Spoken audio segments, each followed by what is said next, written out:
This is Keanu Reeves, and welcome to Rush Lane. Rush Lane is a new intense multiplayer racing game where you can compete against real players to win real money. Set in the towering crime-filled metropolis of Hub City.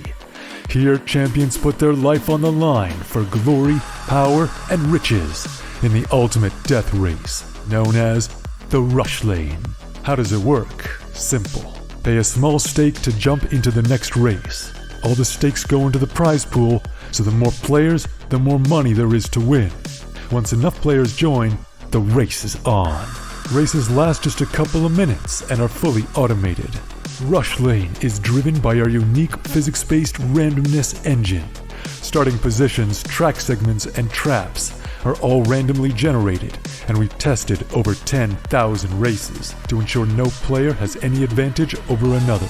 Cheer on your racer as they scream down the winding city streets and through mysterious alternate worlds filled with dangerous traps and pitfalls. The first player to cross the finish line wins the biggest share of the prize pool.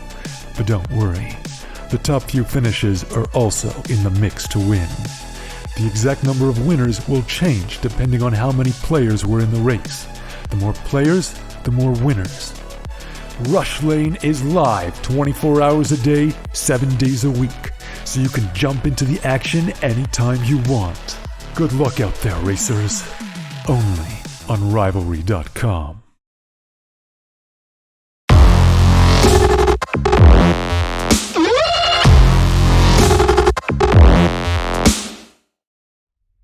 Three, two, one.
This is Keanu Reeves, and welcome to Rush Lane. Rush Lane is a new intense multiplayer racing game where you can compete against real players to win real money. Set in the towering crime-filled metropolis of Hub City. Here, champions put their life on the line for glory, power, and riches in the ultimate death race, known as the Rush Lane. How does it work? Simple. Pay a small stake to jump into the next race. All the stakes go into the prize pool, so the more players, the more money there is to win. Once enough players join, the race is on. Races last just a couple of minutes and are fully automated. Rush Lane is driven by our unique physics-based randomness engine. Starting positions, track segments, and traps are all randomly generated, and we've tested over 10,000 races. And good morning guys! Welcome back sa coverage ng ating TI10 coverage dito sa Midnight Mayhem. And kasama ko ngayon si Vince G and ako si Graham. We will be casting the first game and probably the most important game para sa ating SEA fans dito sa TI10, which is syempre T1 and PSG LGD. And these two teams actually, they have a history na. And all the time, T1 is actually losing 2-1 against PSG LGD. So yung mga ganun, yung nga, nagkakabiruan kami dito sa staff, hindi kaya ang ibig sabihin talaga ng T1 is 2-1 talaga, no? Baka yun talaga yung ibig sabihin nun. Pero we have a lot in store for you guys, so just keep watching dito. Also, sa mga nanonood dyan, we have an ongoing contest wherein You just need to guess the picture or the name of the hero and send it to us via chat. And kung sino ang unang mag-chat ng pangalan ng hero, we will give them 100 Steam wallet codes. Easy, di ba? Ganun lang kadali. Manood lang kayo, makikulit lang kayo sa amin, and then may chance pa kayong manalo ng 100 Steam wallet codes. And tama si Graham doon, mga kaibigan. All you have to do is just enjoy. Watch T1 versus PSG LGD together here on Midnight Mayhem. And of course, napakadali na mechanics natin dito. As he said, you just have to wait for the hero to pop in during the game. And then, kung sino mauna, and then congratulations sa'yo dahil meron ka ng 100 Steam wallet codes. Who doesn't want that, di ba? Halloween sale is coming up, so you have to save up a lot of money to buy all those games that you want. And of course, all those, if you want to buy an Dota 2 item, then here's your money. Congratulations sa'yo. But as you said, T1 and PSG LGD, they have a lot of history already, no? So, as you said, puro 2-1, puro, yun yan, ibig sabihin ng T2. So, eto na yan eh. This is TI. Things are really different. Now, tingnan natin kung magre-repeat yung pattern na 2-1 or maybe, ito na eh, baka ma-2-0 ng T1 to. I don't know, but ako, I'm personally rooting for T1. Hindi porket Southeast Asia team yan, pero I don't know, malakas na talaga si Kuko sa masa. Yeah, but then it's just recognize itong PSG LGD, no.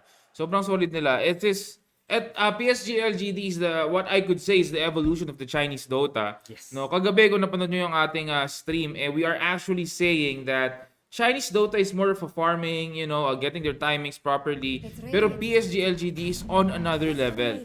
Parang they're farm, yes, they're getting their timings, but while they're getting their timings, at the same time they're getting the objectives, which is very very scarce, I would say, kasi you wouldn't see PSG LGD as a very aggressive team in the past, no, lalo na nung mga 2 years or a year ago. Even on TI9, they're still reserved. Pero unti-unti, PSG LGD has actually evolved from their mistakes. No, they lost to OG several times on this TI. One on the grand finals and one on the upper bracket semifinals. So medyo nalaglag talaga sila, no? Nalaglag talaga sila and mukhang nag-evolve na sila. Pero here comes the draft, mga kaibigan. For PSG LGD and T1. Magnus, Snapfire, Dragonite pick for PSG LGD. Samantala, for T1, it's gonna be Weaver, Lina, Legion Commander, and Crystal Maiden.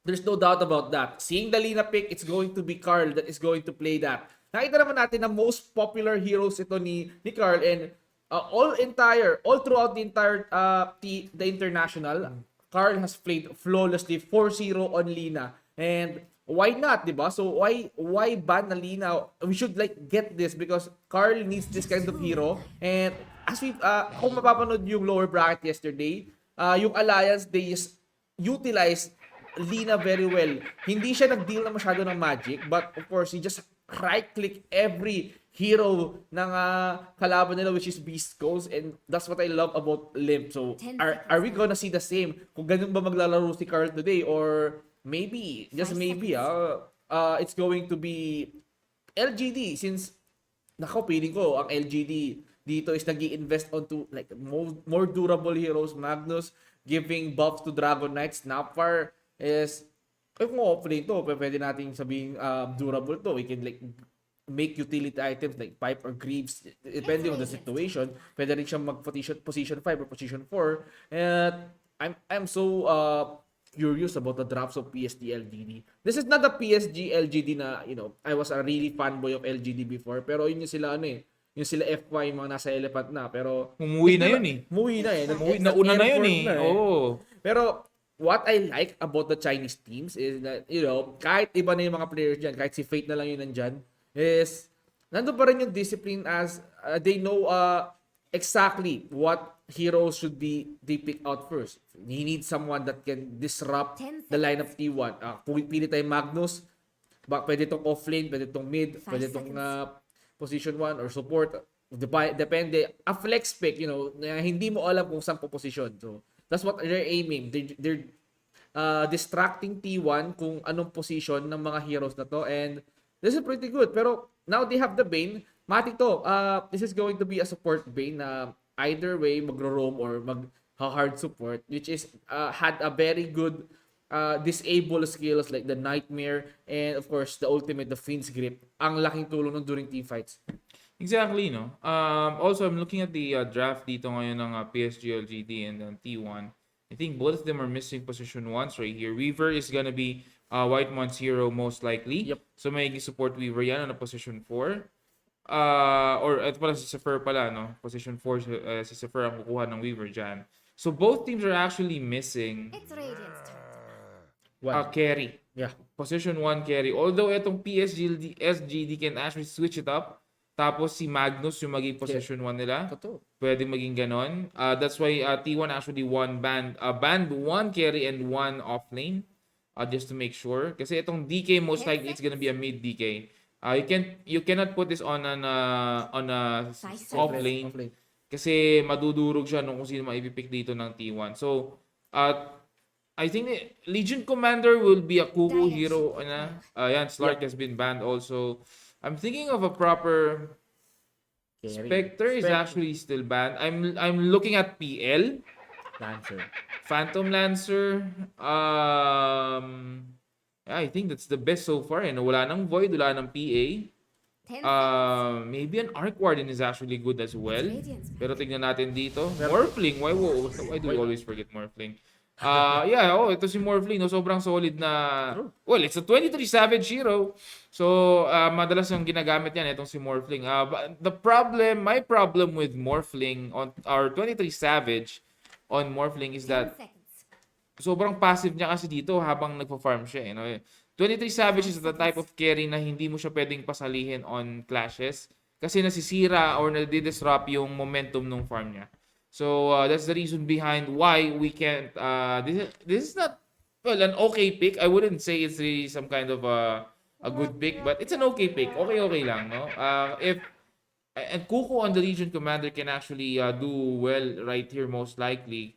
And I think the main target ni Kuko dito would be sa may taas naman PSG LGD. It's gonna be a Terror Blade. Always choose the right crew. Of course, a Terror Blade. Probably another hero that can be, can be strong in lane dahil sa Metamorphosis level 1 niya. From melee, he can like turn into a long range hero, get those additional damage and applying pressure on level 1. So, ito yung matrabahong hero na pag sobrang sipag niya is makakakuha siya ng magandang item that can transition the game onto their favor and maybe dalhin ito onto the late game. So, it's either way, it's going to be how well their course farm, no? If LGD's farm was underperformed, probably they're going to have a hard time kasi 10 seconds. kulang sila sa space. And if T1 successfully applied pressure to LGD, then it's T1's game. Ganun lang kasimple yun. Exactly. So makita natin dito, no, PSG LGD and T1 mga kaibigan. This is the first game of the series. And itong si Y, or actually just a quick note, itong si Y dati from PSG LGD, galing yan ng Wings. Siya si Innocence dati. Oh. Yan. So, dalawa sila ni Faith Beyond. Si Faith Beyond din kasi taga Wings Oo. So, dalawa sila na nakuha ng PSG LGD dati. And then, together with Ame, which is yung Terror Blade natin ngayon, binuo nila yung PSG LGD. So, that's gonna be, I think si Ame, then yung dalawa sa Elephant. Yeah. Si Somnus, Somnus FY. siya si F1. Dalawa sila. So, yun yung PSG LGD 5 nung unang nanalo yung OG nung ng TI. Seriously. But yeah, tignan natin kung ano mangyayari dito. No, both teams right now are ready to play, mga kaibigan. And wag natin kalimutan na paring Vince G, that we are actually promoting or helping you out with your bets dito sa Midnight Mayhem. And sa mga hindi pa marunong magbet or gusto magbet, lalo na ngayon na may laban ng T1, kung gusto nyo pumuso gamit ang pera nyo, no? Umano lang kayo, mag-register lang kayo sa www.rivalry.com/MMPH. And actually ngayon, we do have a TI special code for pag nag-register kayo, that's gonna be TI10. So, grab a chance to get that one. So, ano muna tayo? Predictions, mga kaibigan. Kahapon, puro 50-50 tayo. Pero tingnan natin ngayon, Team with the most runes picked up by 10 minutes. I would say PSG LGD. ano sila, very methodical sila and calm, and talagang pumupunta yung mid lane or yung top lane and yung side lanes dun sa mid just to secure the rune. Team with the first Roshan kill, PSG LGD. Yes. Which team will win? T1 tayo, syempre. Pupuso T1 tayo. tayo. Oo. Player with the first triple kill. Triple kill, mahirap to eh. Mahirap mag-decide yan. Kasi it's the matter of chances eh. No? Malay mo si Whiteman pala maka-triple kill dahil sa freezing kill. We don't know. But let's just predict. Mag-ano muna tayo, mag-safe bet muna tayo sa mga cores natin dito. I Like, think si Ame.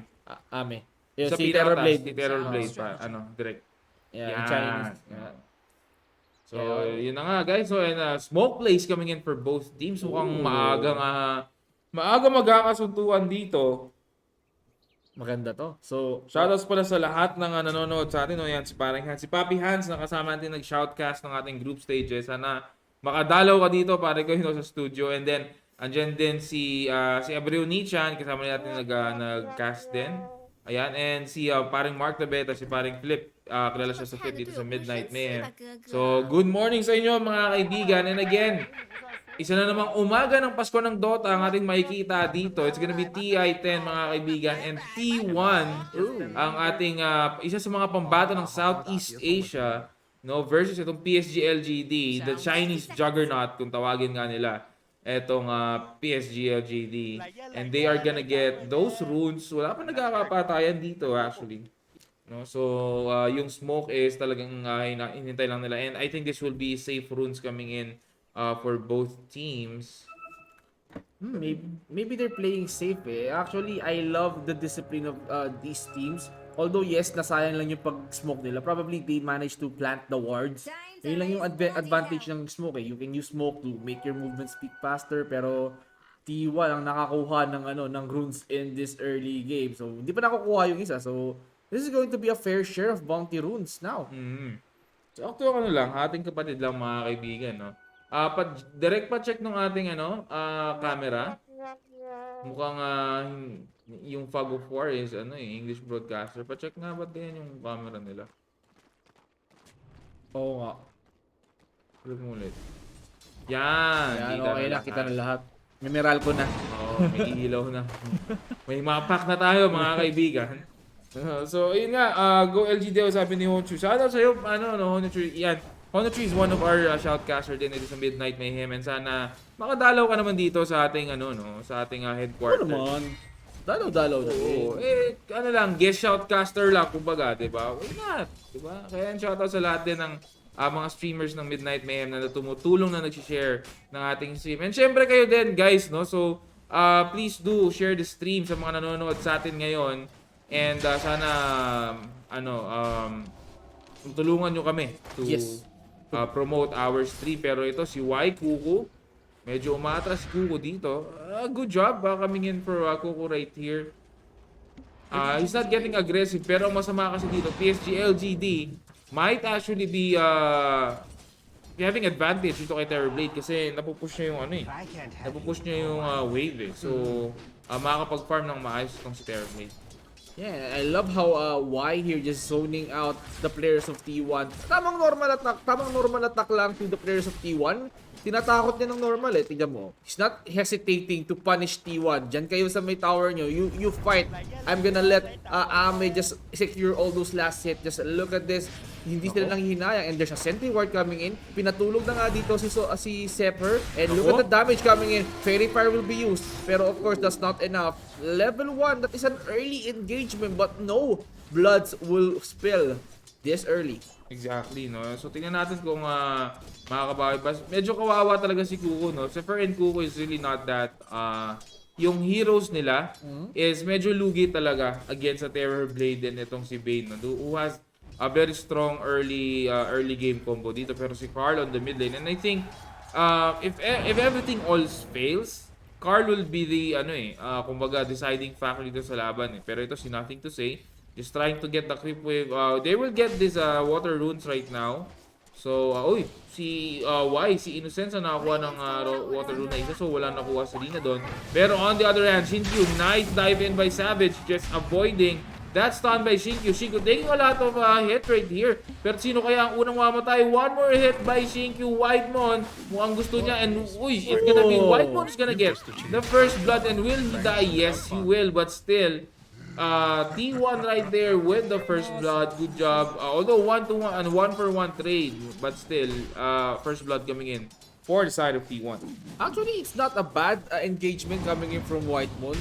Kahit alam niya mamapatay na siya, he just used that frostbite just to secure the first blood because advantage to for T1 getting the early kill. And what I love about the top lane is that they're applying so much pressure. They're letting Morph having a hard time here. And look at Whitemon, pinaparusahan si Tinkyo, and then of course the waveform, and there you go, 23 Savage being so much savage, getting the kill again. But on mid lane, we got Carl using that LSA, just zoning out, nothing to say.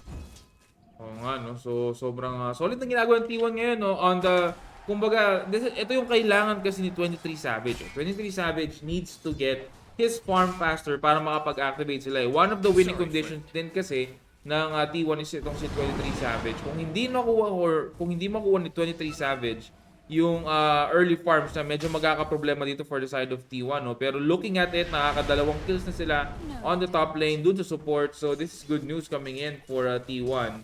And in fact, itong si Morphling is just below the last chart on the lower half. Pero ayun, makakaangat pa yan later on. And just like that, Carl being punished by the Dragon Knight. And there you go, LSA will not connect. Look at the punishment coming in for the normal attacks. Carl just being so aggressive. He just used his Fiery Soul just to secure all those last hits. And then the fire spread, fire versus fire on the mid lane. Carl running low. I think this is not looking good for him as he will be forced to use all the consumables na meron siya. But there you go. Q wanted to spot some potential kill onto Carl, and there you go. The members of LGD, also Y, is on the backup, but he knows that Mix is there. Hindi pala si Nick, si Weaver pala yun, mga kaibigan. Zephyr, he's just gonna run away with the invis. And Zinyu, naku po, pinagtagpo sila pero hindi tinadhana. Exactly, no. Well, good rotation coming in para sa side ng PSG LGD. That gave nothing to say. Ample of time to get his farm on the mid lane and pressure to tier 1 tower, no. Although wala silang nakuhang kill. And ito, I think, yung kailangang matutunan ng mga pop gamers natin, no, na hindi mo kailangan laging kumil, no. Hindi laging kill. Minsan yung pressure okay na yon, no. Maganda na yon. Minsan nga mas maganda pa yun, eh. Kasi hindi sila makakabalik ng torre agad-agad, so mag-hesitate sila mag-last hit.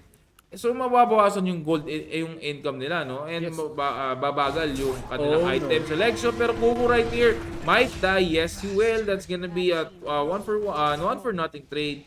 2-2 na ang ating kill score, mga kaibigan. And Carl will be left alone dito sa may mid lane. And nothing to say will get this rune dito sa may baba.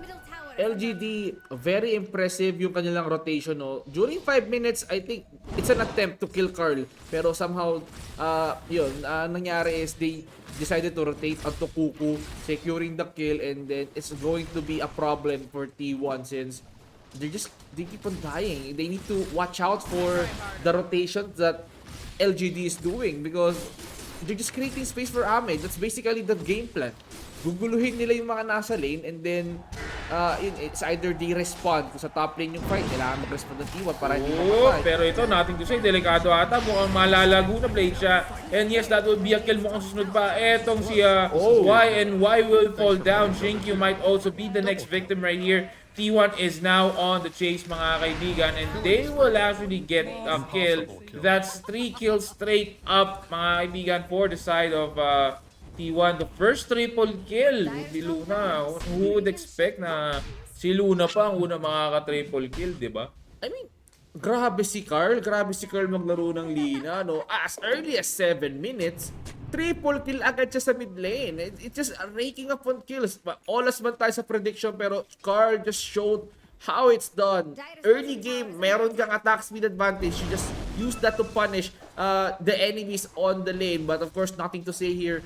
not being said that he wants to punish Carl because sumusobra na siya. The fire snap cookie will be holding Whitemon into place, and that frostbite will somehow buy him some time. Pero the duel from Kuko will secure a Dragon Knight here. Nothing to say. Masasabihin ka ba? Mukhang wala na. And there you go. One down on the side of LGD. They're trying to retreat because Sepper is there to help. And that will be the engagement for T1. It's looking good, Graham, actually. Ang ganda ng ginagawa ng T1 dito, no? Nice exchange right there coming in, no? Medyo naging aggressive yung PSG LGD, and I think hindi pa sila sanay sa ganung kind of playstyle, no? They really want to get their objectives really quick and as soon as possible, pero T1 is just punishing them by for doing that. Yeah, and I think ang winning condition dito ng T1, just dominate the early game, no? So, habang malakas sila sa early game, you're just letting 23 Savage get all the farm that he needs. Nakakita tayo ng mga Morphling games yesterday, and it was really on point. I think that's Team Spirit versus Morphling was really good hero na medyo olas during early game, but late game comes, then probably nagbo-burst na siya. Yun yung pinaka nakakagulat na situation. But for the early game, then okay, it's Carl's job to punish them. Kuku was there to support, get those dual damage early, pero Whitemon will be holding Y into place, pero the fire snap Kuki is into umuulan ng bala kay Whitemon, and there comes 23 Savage. He's trying to help, nalambatan siya dito, nasuwag palayo, and 23 Savage, where are you going? Carl here on the backup, of course. That Laguna Blade, that magic wand uses. Why? What a play coming in for him, and they will be retreating out. LGD will focus more on objectives. Exactly, no. Good good thing for PSG LGD, pero nagkasalubong ata itong si Innocence and itong si si Fer dito. Si Fer nakapatulog, pero mukhang magbabakata sila on the chase. Delikado itong si Fer, nothing to say, is actually here, and he will try to go back in a corner itong si Weaver. Pero on the middle lane, Carl is a very kumbaga familiar hero na siya, no? Yep. On that Lina. Kumbaga sobrang familiar na dyan. He's been using it since Dota 1 days. And sobrang alam na niya kung paano gumalaw dito si Lina. Pero the deny is there. T1, nice timing right there with the deny. The siblings are doing it. Crystal Maiden and Lina just denied the tier 1 tower. No towers for you, nothing to say. And it's going to be one of the, I'll do exposed na yung base sa mid lane. It's probably T1 that is making this game under control kasi wala na kukuha objectives ang LGD, but somehow habang ginagawa nila yun, Terror Blade tumatrabaho lang na matiwasay. He already got 5,300 and counting net worth, and he's just getting all the farm that he needs. Meanwhile si Kuko, inaabuso niya lang ang pagiging libre ng lane, but why is trying to defend the tower. He just needs the backup. So maybe insta TP para sa sa LGD if Ku and the rest of the T1 want to attempt a push on the bot lane. Exactly, no. Sabi nga dito ni Sara Aragon, in LGD we trust, no. So kanya-kanya naman tayo, no. Kung sino trip nyo, whether T1 or LGD, pero ito nothing to say. Saktong farm lang dito. Not much items yet, 600 gold away from that Blink Dagger bago siya makakuha talaga, and mukhang papaspasan na to para makagalaw na sa mapa itong PSG LGD. The problem that I see with PSG LGD right here is that wala silang masyadong initiator.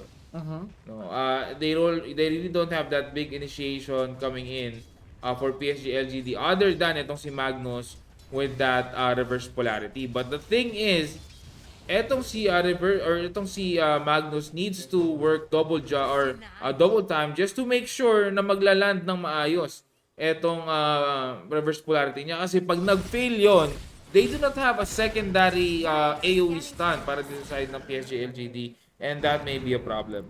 That may be a problem indeed. But one of the most cheesiest thing here is, of course, the Centaur wanted to involve, but the Fiend's Grave just holding him into place. Why? Doing a spectacular job disabling Ku and letting Ame enjoy the kill onto Kuku. And that's one down on the side of T1. And while it's going to be very messy on top lane, 3 members of T1 wanted to go to war as well. Nagkakaambahan na dito. Nothing to say. Invis, baiting it out. Wala silang ka-idea. Mukhang mabubuntutan pa nga dito si Kuya Morphe, and the RP will be used. Let's see. Fate Beyond is now on a killing spree right now. Grabe yung Magnus, sinuwag si Mightmon. Pinaulan na ng first shot Cookie, and there you go. Sino pang papatulugin nila dito? They are locking tier 1 into place. Sepper just use the time lock, pero it's not enough to save him. 4 members of LGD will be taking down the tier 1 tower on top lane, and it will be easy objective for them. Actually, hindi ko alam bakit pinasok pa ni Whitemon yun. No? Gusto niya lang siguro ipakita yung ulti niya. Yeah. Proud sa ulti niya eh, no? But joking aside, no, I think that's a bad engagement coming in for T1. But again, this is what the playstyle of T1 is, okay?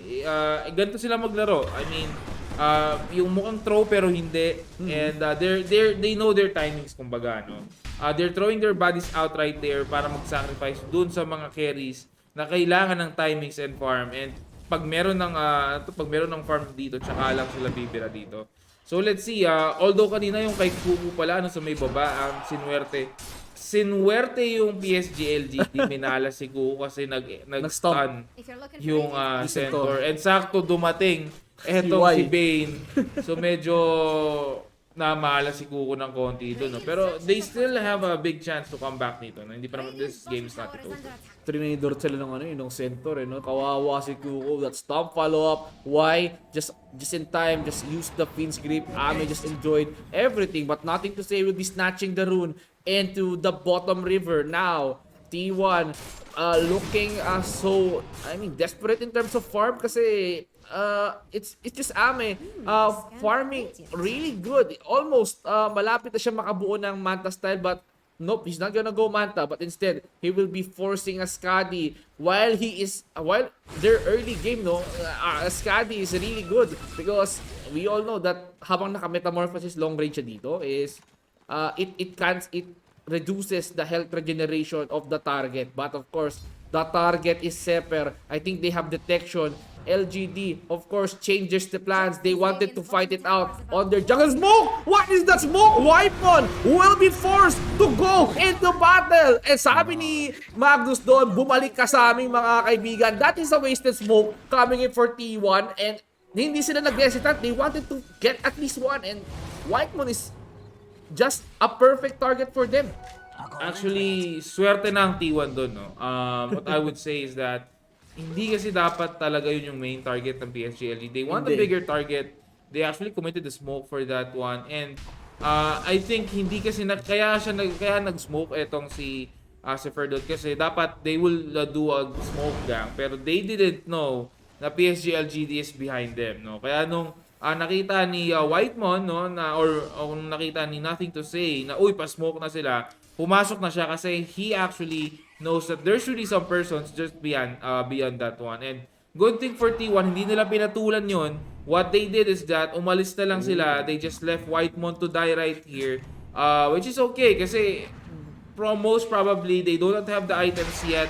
They do not have the proper levels yet to fight against PSG LGD dito, and most probably that's gonna be maybe 2 or 3 more heroes dying kung nag-stay sila doon.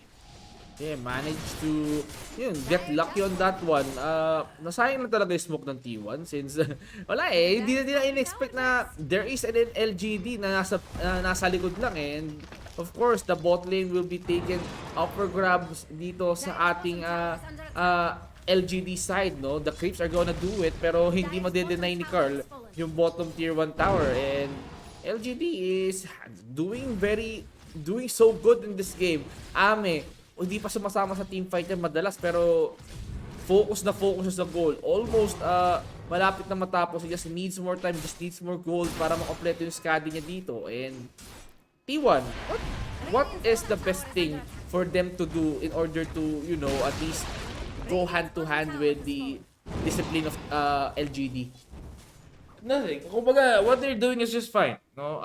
Given na yan I mean, PSG LGD and their heroes, medyo lalaban talaga ito early game If you would look at the heroes ng T1 dito, you have itong si LC, Kuko, di ba? Lina. Yep. And then yung kanilang carry which is si Morphling. So, hindi pa talaga mag-online yung mga yan. You would actually see it online, maybe mga around 2 or 3 more, maybe 10 or 15 more minutes. So, yan talaga yan. And PSG LGD at the same time knows that one. Kaya, they're trying to pressure itong T1 as hard as possible, no? Para ma-prevent nila or ma-delay nila kahit papano yung timing na yon. Pero ito, mahuhuli ata. Oy. Si Sefer, nakita, no? Lumabas dito sa kanilang mapa. Pero T1 doing a wraparound dito.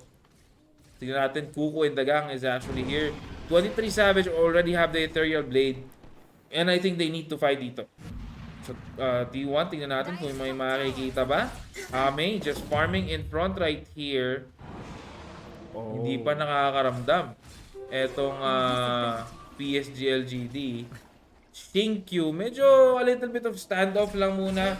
You have an idea, or both teams have an idea, that the other team is on the other side of jungle. So, naghahanap lang sila ng magandang tempo para makapasok.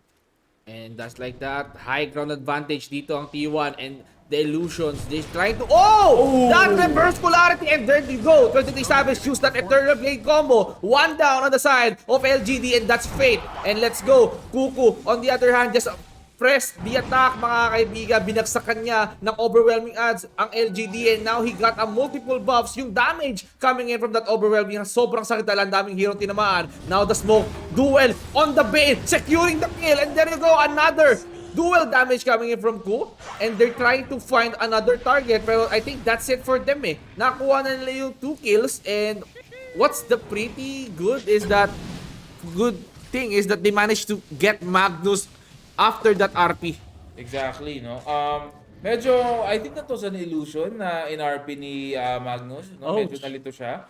He's actually trying to clip someone dun sa may Rose Pit, no? Nakikita nyo kung saan nakaharap itong si Magnus, no? By the way, quick trivia lang sa mga nanonood, guys, no? Kung gusto nyo malaman kung saan direction pupunta yung mga heroes after the reverse polarity, it's automatic kung saan nakaharap si Magnus, no? So kung saan nakaharap si Magnus, doon babagsak yung mga heroes after the reverse fall.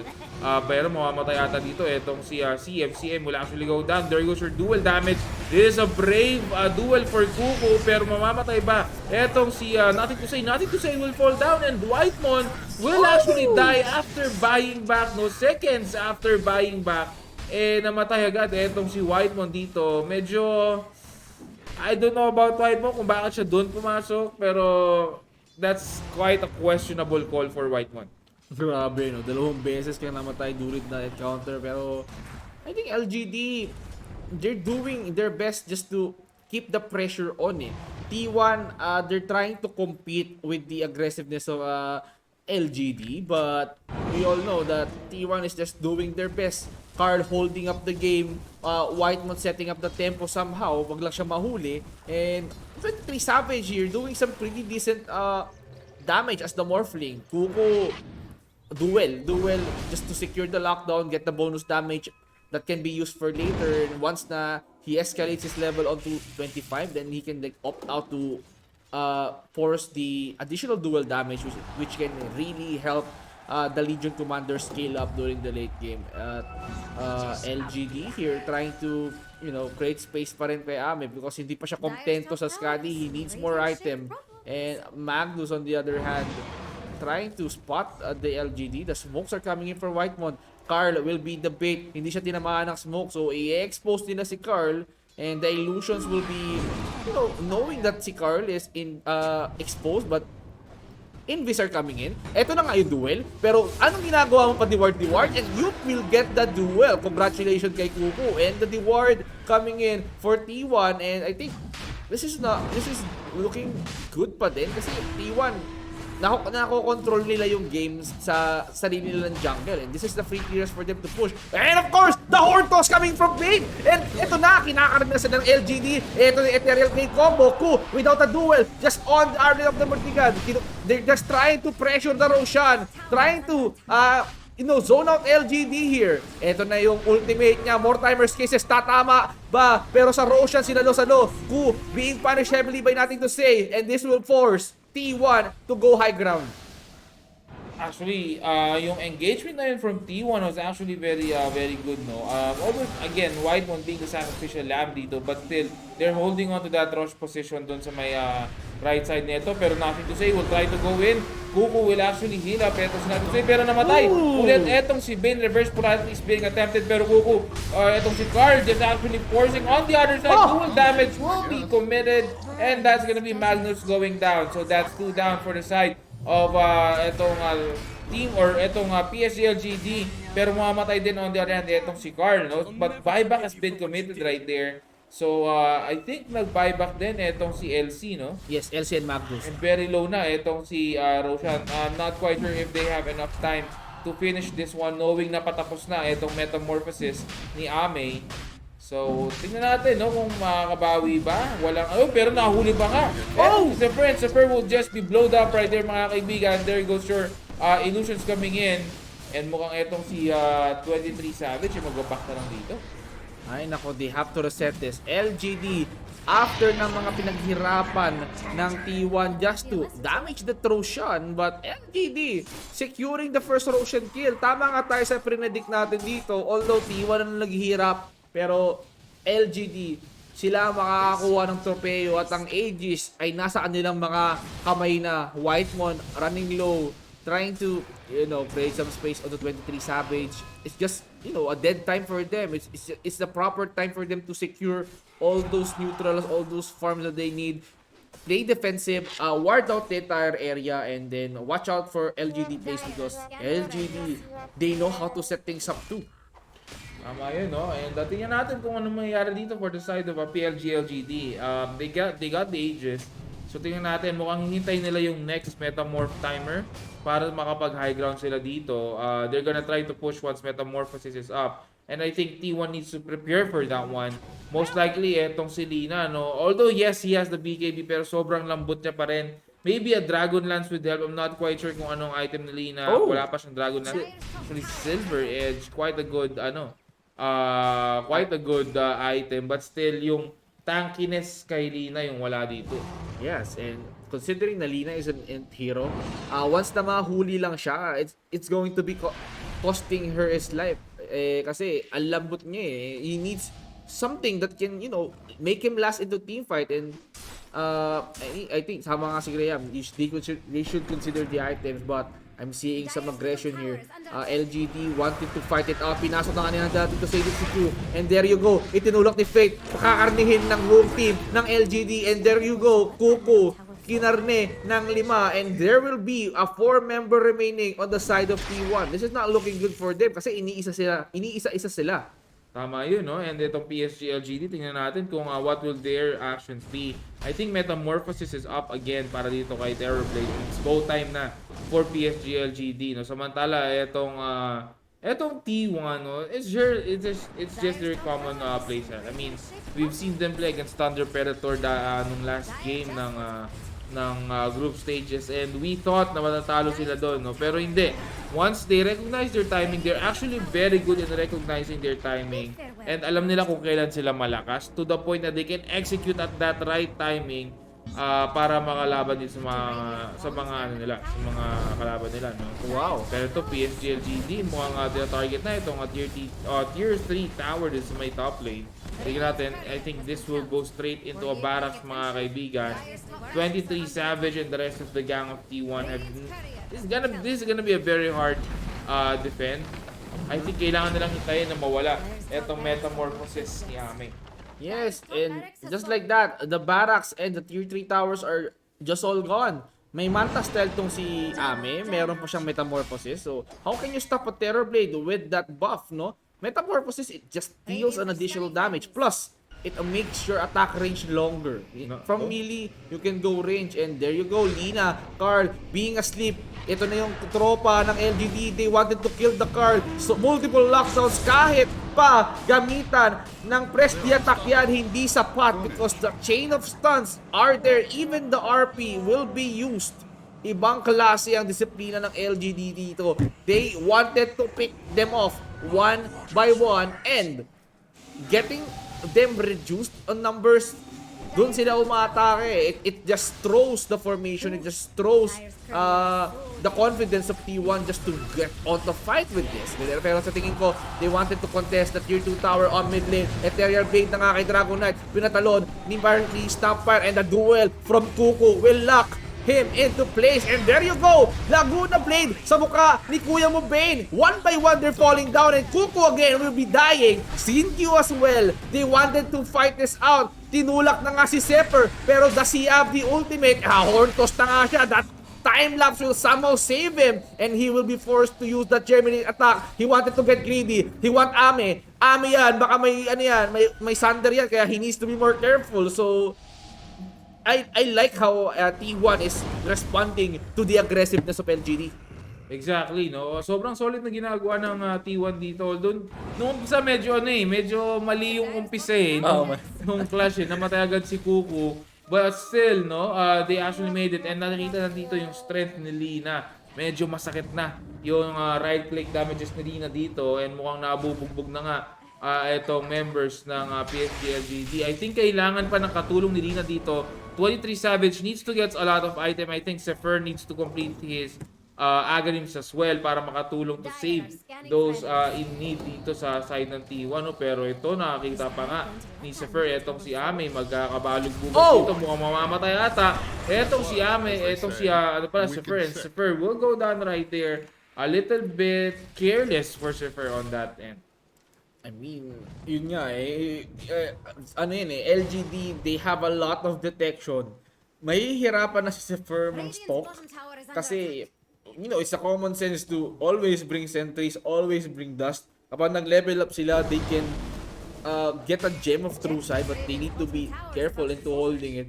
Hindi naman pwedeng mag-free roam tong si Zephyr. Although, yes, Weaver is a slithery hero na sobrang hirap hulihin, pero it's LGD. They make it easy to lock down Weaver with that kind of chain combos and reaction, and exposing him with dust. Talagang parang hinubaran dito si Zephyr na, hold up ka, hubad damit mo, wala ka nakikitain, akin na pera mo, and then you're dead. Yun na nga, T1 dito, itong si 23 Savage. Actually, tingnan natin items direct ni Morphling. Mamaya na pala. May Pero ito, smoke play. Ito, mukhang magiging busy ang T1 dito. And I think they actually found out na may tao doon. No? The ward actually happened. So, itong T1 will be pushed back on the corner of their of their base. No? Basag na yung kanilang top lane. So, they can just simply go and itong T1 can actually, or itong PSG LGD pala, can just simply go straight into the mid lane. Wala na yung Aegis, by the way. So, Aegis has been reclaimed already by Roshan. 1 minute bago matapos etong Roshan timer. Tignan natin if there will be a couple more minutes extra or mag-respawn agad siya. But itong PSG LGD, just being patient. Nakikita nyo naman, guys, yung patience na pinapakita dito ng PSG LGD. They're waiting for someone to actually go near where they are para makakuha ng kill dito. Pero ito, makikita, pag nakita nila tong courier, that might be a sign. Pero hindi, courier will not be seen. Thank you right here. Nako! Nice, nice glimmer cake right there. Nagkaalaman kasi sila, no? So, nawala yung smoke dito ni LC. So, akala niya nandun sa high ground, no? So, nagulat siya, si Shinkyu lang pa yun. Si Shinkyu lang pala yun na glimmer cape. Pero LGD is trying to expand their domain here. They're reducing the coverage of the map for the side of T1. Now it's only tier 3 towers. Dalawang tier 3 towers na nga lang because top lane is now destroyed. No barracks at all. Magsaspawn na yung mga super creeps dyan. So they have to, be careful since it deals additional damage. Hindi siya katulad ng mega creep since kailangan tatlo yun And of course, Kuko will be teleporting out to safety. Fate will not somehow get him. And the control from the outpost just managed to seal how they control the map. And of course, now it's time for them to control the Roshan. So, short timing lang, no? Short Roshan timer lang on that response dito by Roshan. So, tingnan natin kung ano mangyayari dito, no? I think T1 will not contest this one. Instead, they will opt out to farm and get more items para dun sa parating na clash. Kasi most likely, PSG LGD would go straight into that mid lane, no? To push etong lane and probably to get a tier 3 tower and another set of barracks. Wow. I just love how LGD played this out. Yes, iba yung lineup nila compared dun sa mga third place, second placer na LGD that we know, but they can repeat history. They can like still represent the brand, just like that. Ito na nga si White mo, nahuli na ng LGD, mabubura siya sa mapa. What I'm trying to say is, it's just LGD holding on into their name. They're just being the contenders for TI na umaasa pa rin just to get those AGs eh. They're trying to attempt with other players para, to get all those sweet AGs. Now, the question is, will a Chinese team like LGD conquer the international and get these AGs, or probably it's going to be T1 that's gonna steal this show, or maybe steal the momentum of LGD na sobrang taas right now. Tingnan natin ngayon. T1 now locked into their base. No? This is bad for T1. Most likely pag nasira ang tier 3 tower nila, and I think itong PSG LGD will go into that bottom lane and they're gonna try to siege itong tier 3 towers. So, tignan natin how T1 will respond on this. And ito na nga, ginangatanan ni Ame itong tower dito. Pero that horn toss into the pullback. Quick BKB into that waveform out, mga kaibigan. So that's gonna be a yes. The reverse polarity has been committed right here. So if lalaban ng T1 dito, this is the time to fight, mga kaibigan. This is the time to fight, pero Hortos will not again get anyone. And ito na nga, na-duel pa.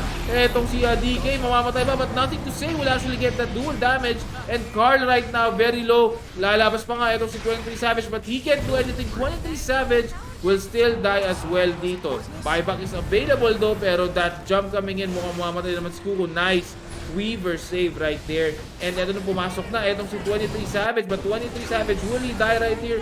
Yes, he will. Tinatagal nila dito etong si Terrorblade, but Terrorblade is gonna die as well, pero may ages yan, mga kaibigan. So 3 down for the side of T1 and no buybacks on them, and this might be it for T1.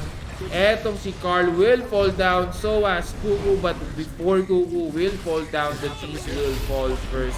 And that is gonna be PSG LGD taking game 1 of this series. 1 out of 4 tayo, napumuso tayo sa sa T1, kaso wala, sayang. But still, this is a best of 3 series, mga kaibigan, So looking at how PSG LGD played this game, malinis eh. Malinis. Sabi ko nga this is an improved Chinese Dota, Hindi sila yung farm, then sugod. No. They farm and then they're actually getting the towers, they're getting their objectives, nagkakapag-farm sila, they push forward over the river, they're still farming, but at the same time, they're pressuring the map, they're pushing the lanes, they are actually putting pressure on the top lane. And that's it. I mean, sobrang solid eh. That's how you do it. Sobrang ganda ng fundamentals. Malinis na Dota. Yes. Clean Dota ang meron dito sa atin for PSG LGD.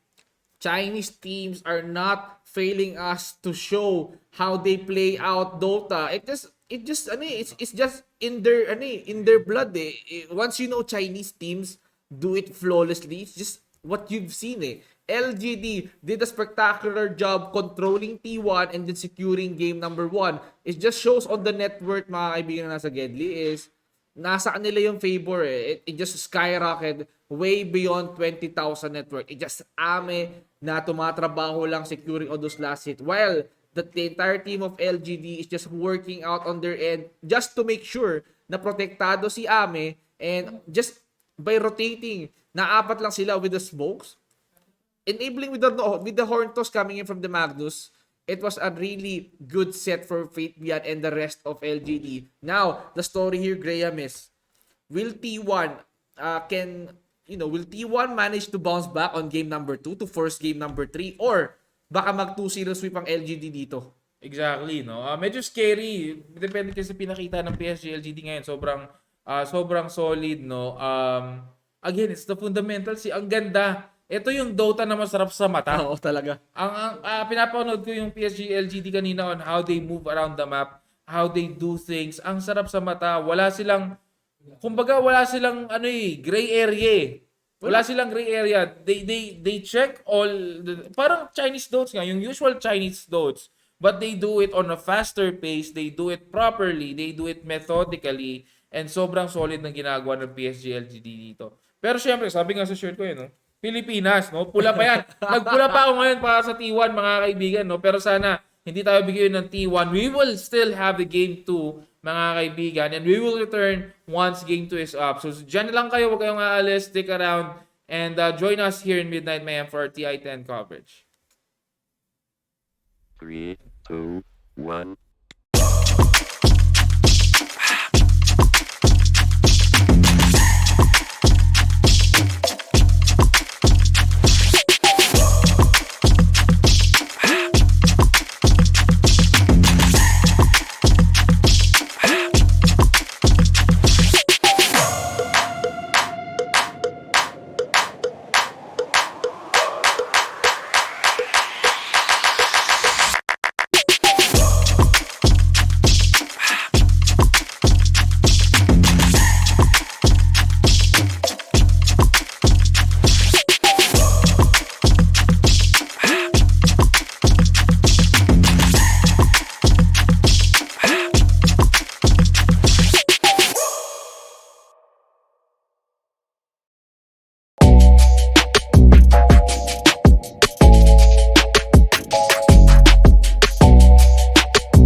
This is Keanu Reeves, and welcome to Rush Lane.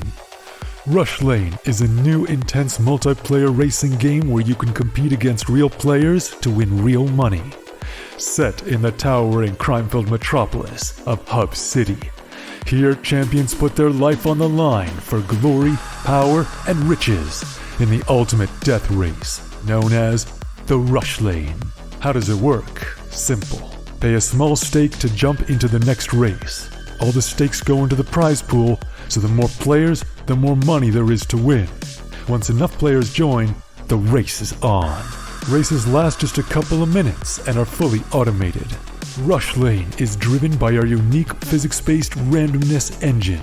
Starting positions, track segments, and traps are all randomly generated, and we've tested over 10,000 races to ensure no player has any advantage over another. Cheer on your racer as they scream down the winding city streets and through mysterious alternate worlds filled with dangerous traps and pitfalls. The first player to cross the finish line wins the biggest share of the prize pool. But don't worry, the top few finishes are also in the mix to win. The exact number of winners will change depending on how many players were in the race. The more players, the more winners. Rush Lane is live 24 hours a day, 7 days a week, so you can jump into the action anytime you want. Good luck out there, racers. Only on Rivalry.com.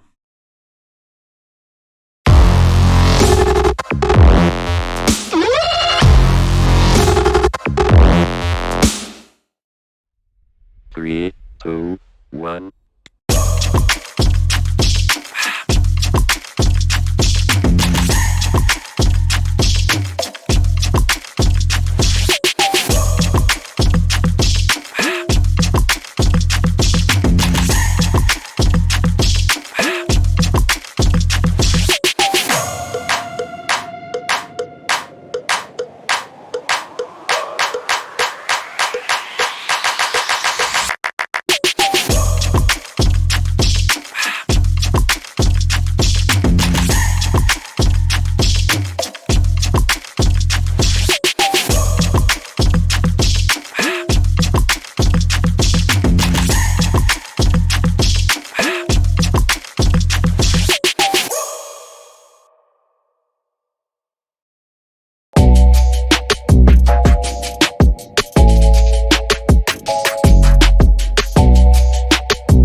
This is Keanu Reeves, and welcome to Rush Lane.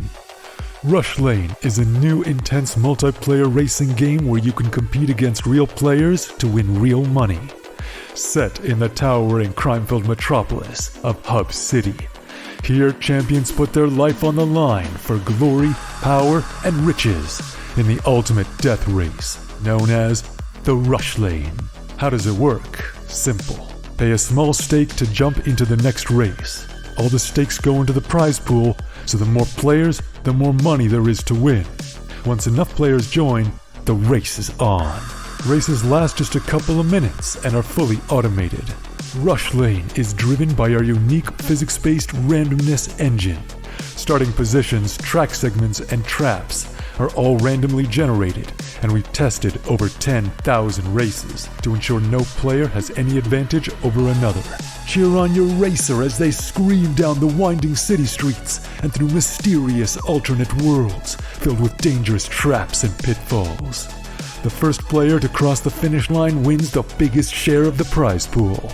But don't worry, the top few finishes are also in the mix to win.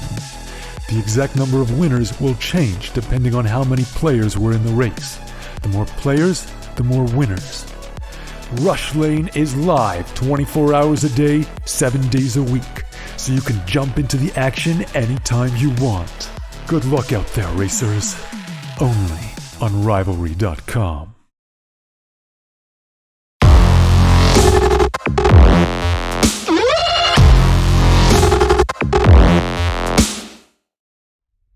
Three, two, one.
This is Keanu Reeves, and welcome to Rush Lane.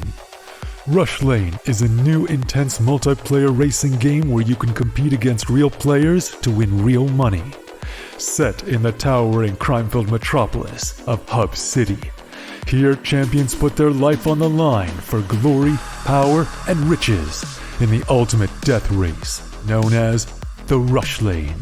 How does it work? Simple. Pay a small stake to jump into the next race. All the stakes go into the prize pool, so the more players, the more money there is to win. Once enough players join, the race is on. Races last just a couple of minutes and are fully automated. Rush Lane is driven by our unique physics-based randomness engine. Starting positions, track segments, and traps are all randomly generated, and we've tested over 10,000 races to ensure no player has any advantage over another. Cheer on your racer as they scream down the winding city streets and through mysterious alternate worlds filled with dangerous traps and pitfalls. The first player to cross the finish line wins the biggest share of the prize pool. But don't worry, the top few finishes are also in the mix to win. The exact number of winners will change depending on how many players were in the race. The more players, the more winners. Rush Lane is live 24 hours a day, 7 days a week, so you can jump into the action anytime you want. Good luck out there, racers. Only on Rivalry.com.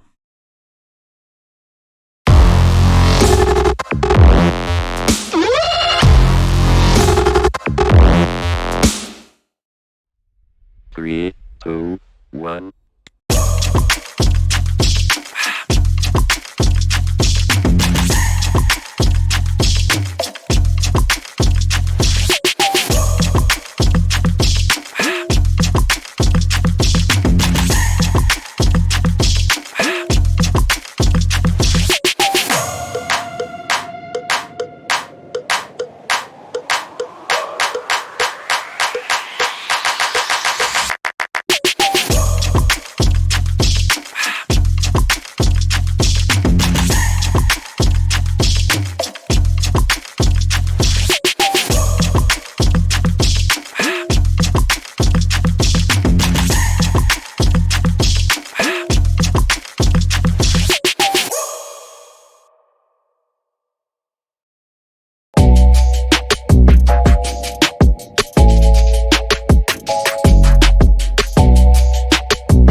This is Keanu Reeves, and welcome to Rush Lane. Rush Lane is a new intense multiplayer racing game where you can compete against real players to win real money. Set in the towering crime-filled metropolis of Hub City. Here, champions put their life on the line for glory, power, and riches in the ultimate death race, known as the Rush Lane. How does it work? Simple. Pay a small stake to jump into the next race. All the stakes go into the prize pool, so the more players, the more money there is to win. Once enough players join, the race is on. Races last just a couple of minutes and are fully automated. Rush Lane is driven by our unique physics-based randomness engine. Starting positions, track segments, and traps are all randomly generated, and we've tested over 10,000 races to ensure no player has any advantage over another. Cheer on your racer as they scream down the winding city streets and through mysterious alternate worlds filled with dangerous traps and pitfalls. The first player to cross the finish line wins the biggest share of the prize pool. But don't worry, the top few finishes are also in the mix to win. The exact number of winners will change depending on how many players were in the race. The more players, the more winners. Rush Lane is live 24 hours a day, 7 days a week, so you can jump into the action anytime you want. Good luck out there, racers. Only on Rivalry.com.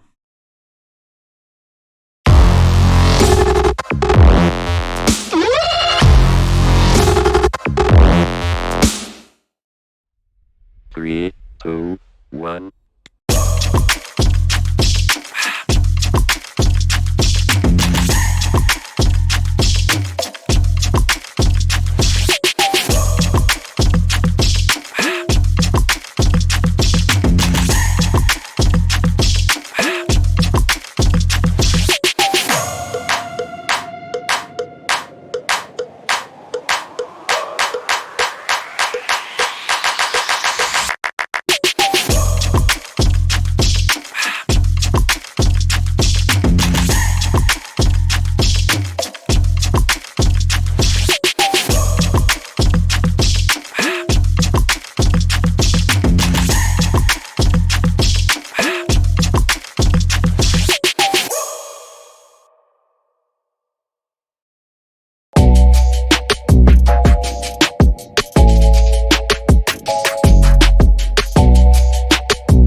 This is Keanu Reeves, and welcome to Rush Lane. Rush Lane is a new intense multiplayer racing game where you can compete against real players to win real money. Set in the towering crime-filled metropolis of Hub City. Here, champions put their life on the line for glory, power, and riches in the ultimate death race, known as the Rush Lane. How does it work? Simple. Pay a small stake to jump into the next race. All the stakes go into the prize pool, so the more players, the more money there is to win. Once enough players join, the race is on. Races last just a couple of minutes and are fully automated. Rush Lane is driven by our unique physics-based randomness engine. Starting positions, track segments, and traps are all randomly generated, and we've tested over 10,000 races to ensure no player has any advantage over another. Cheer on your racer as they scream down the winding city streets and through mysterious alternate worlds filled with dangerous traps and pitfalls. The first player to cross the finish line wins the biggest share of the prize pool. But don't worry, the top few finishes are also in the mix to win. The exact number of winners will change depending on how many players were in the race. The more players, the more winners. Rush Lane is live 24 hours a day, 7 days a week, so you can jump into the action anytime you want. Good luck out there, racers. Only on Rivalry.com.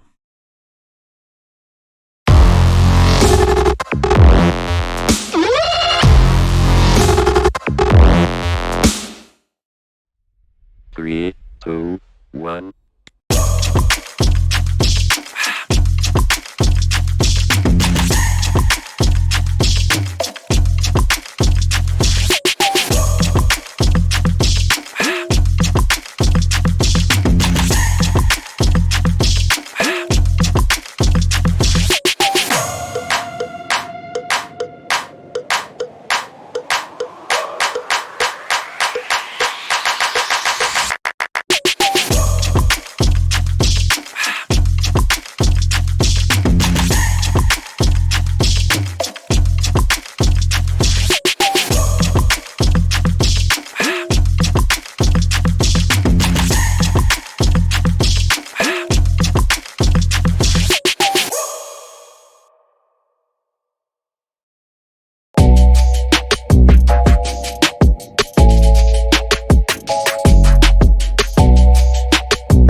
This is Keanu Reeves, and welcome to Rush Lane.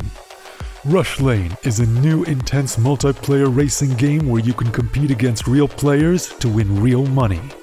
Set in the towering crime-filled metropolis of Hub City.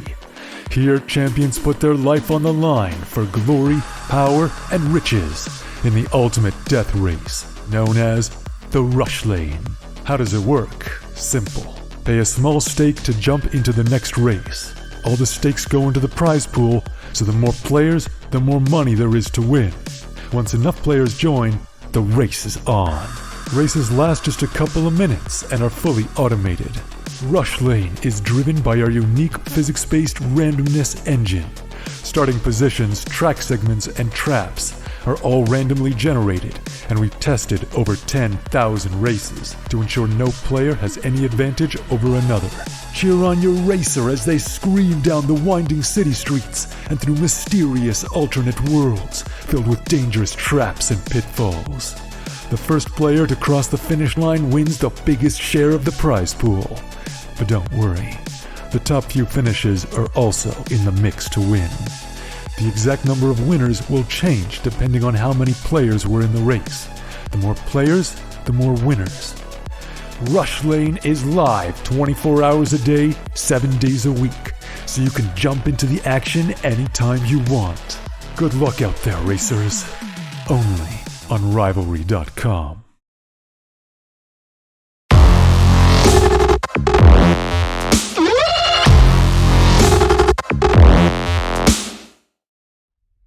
Three, two, one.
This is Keanu Reeves, and welcome to Rush Lane. Rush Lane is a new intense multiplayer racing game where you can compete against real players to win real money. Set in the towering crime-filled metropolis of Hub City. Here, champions put their life on the line for glory, power, and riches in the ultimate death race, known as the Rush Lane. How does it work? Simple. Pay a small stake to jump into the next race. All the stakes go into the prize pool, so the more players, the more money there is to win. Once enough players join, the race is on. Races last just a couple of minutes and are fully automated. Rush Lane is driven by our unique physics-based randomness engine. Starting positions, track segments, and traps are all randomly generated, and we've tested over 10,000 races to ensure no player has any advantage over another. Cheer on your racer as they scream down the winding city streets and through mysterious alternate worlds filled with dangerous traps and pitfalls. The first player to cross the finish line wins the biggest share of the prize pool. But don't worry, the top few finishes are also in the mix to win. The exact number of winners will change depending on how many players were in the race. The more players, the more winners. Rush Lane is live 24 hours a day, 7 days a week, so you can jump into the action anytime you want. Good luck out there, racers. Only on Rivalry.com.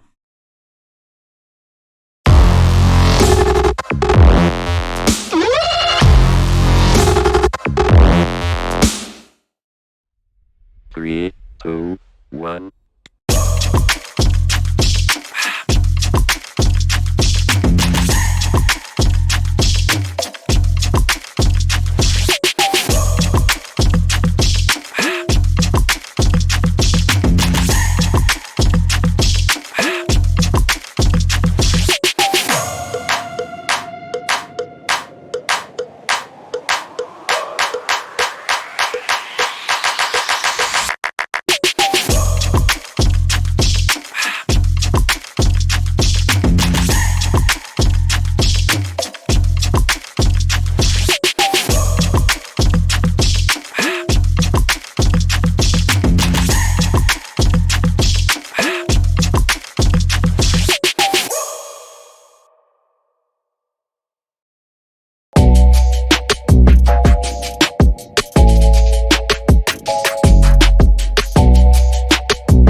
This is Keanu Reeves, and welcome to Rush Lane.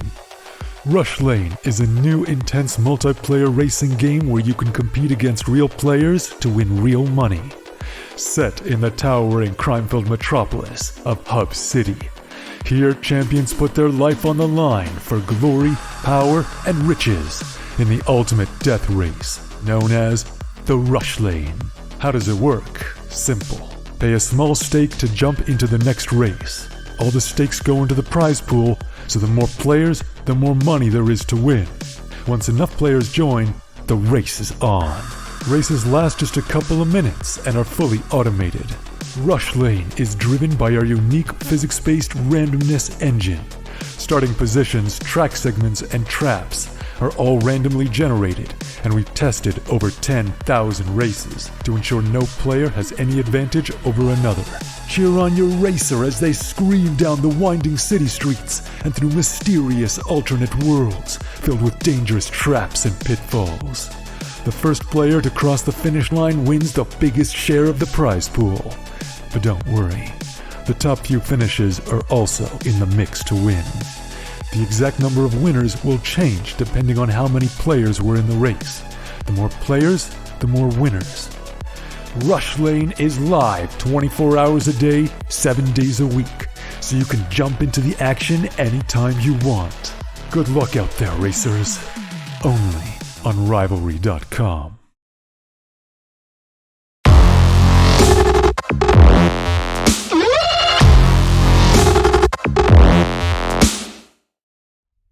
Three, two, one. At tayo nagbabalik na muli, partner. Ako na ang kasama mo ngayon, ha? Cheers! Ang saya nitong stream natin. Of course, sa mga bagong pasok sa stream natin, PSG LGD does lead the series 1 and T1. Naku, kailangan nilang manalo dito para mapwersa ang game number 3. And before that, welcome to the Midnight Mayhem's T110 coverage. Kami ang casters nyo, Vince G, and of course, the moderator is here just in time. Akala ko solo cast ako. And grabe, men. Sobrang lamig ng panahon ngayon dahil naulan sa labas. Oo nga. Masarap maghigop ng Oo. sinigang. Grabe, no? So, kita nyo yun, ng co-caster ko na si Vince ay humihigop na ng sabaw, no? Kung bulalo to, sumusot-sot na to ngayon. Oo, no? Sarap sumut-sut, kaibigan. Pero eto, no? Partner, no? Tamang-tama yung sinabi mo, just in time. At eto na nga, we already have 4 picks dito sa side ng PSG LGD and ng T1. Ayan. Ito pa lang pala yung 4th pick ng T1 and it's a Medusa. Grabe, Medusa. Ito yung madalas na binaban out sa main stage. But of course, this is the first time we're going to see a Medusa. So, it's an interesting hero na makikita natin sa draft ng T1. And yes, are we going to see a Medusa just a landslide this? Because we've seen LGD nailed it off with the Terror Blade and mukhang open na naman si Terror Blade. So probably, Ami might consider it to pick it again. Yes, oo. And magiging problema yan, ha? At eto na, pinatayan tayo ni Direk.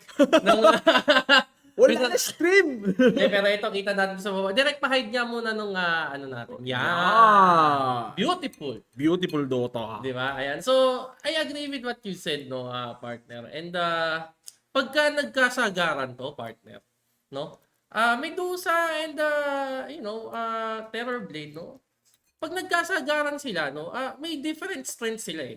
No particular na pagkalugi. Mm-hmm. It's just that it all boils down kung sino yung mga kasama nung parehas na carry na yun. Talaga kailangan maganda yung mga heroes na, within the same team because you need to contemplate it. You need to mix and match. Kailangan babagay. Kunwari, sa Medusa, he needs someone na that can work with Medusa very well. Dawnbreaker, to be honest, this is the first time I'm gonna cast a game with a Dawnbreaker. I have no idea what this does, pero I think this is very in the meta right now, but I wanted to see his or her capabilities during the team fight. And LGD just going in with the brusco lineup. Daming mga matskulado dito, starting from the Elder Titan, the Earthshaker, the Snapfire, which is yung Petyong Masculado, and then the Death Prophet is probably this is the mid Death Prophet that can contest with the Siphon, can use the Exorcism in team fights and push I can see the effectiveness of LGD, and they prioritize team fights and of course lockdowns during the early game. Tama ka dyan, partner. No? It's gonna be problematic for the side of T1. Especially you have a Medusa. You have to protect Medusa at all costs. And I think that is what the effect of this Dawnbreaker. A support with a very short cooldown that could dish out different dispels or disables rather in single clash, no? So I mean Lion yung kanyang Earth Spike, napakabilis ng cooldown yan. Yung Hex and of course the Magnus for the setup. I think maganda ang combination dito along with Medusa.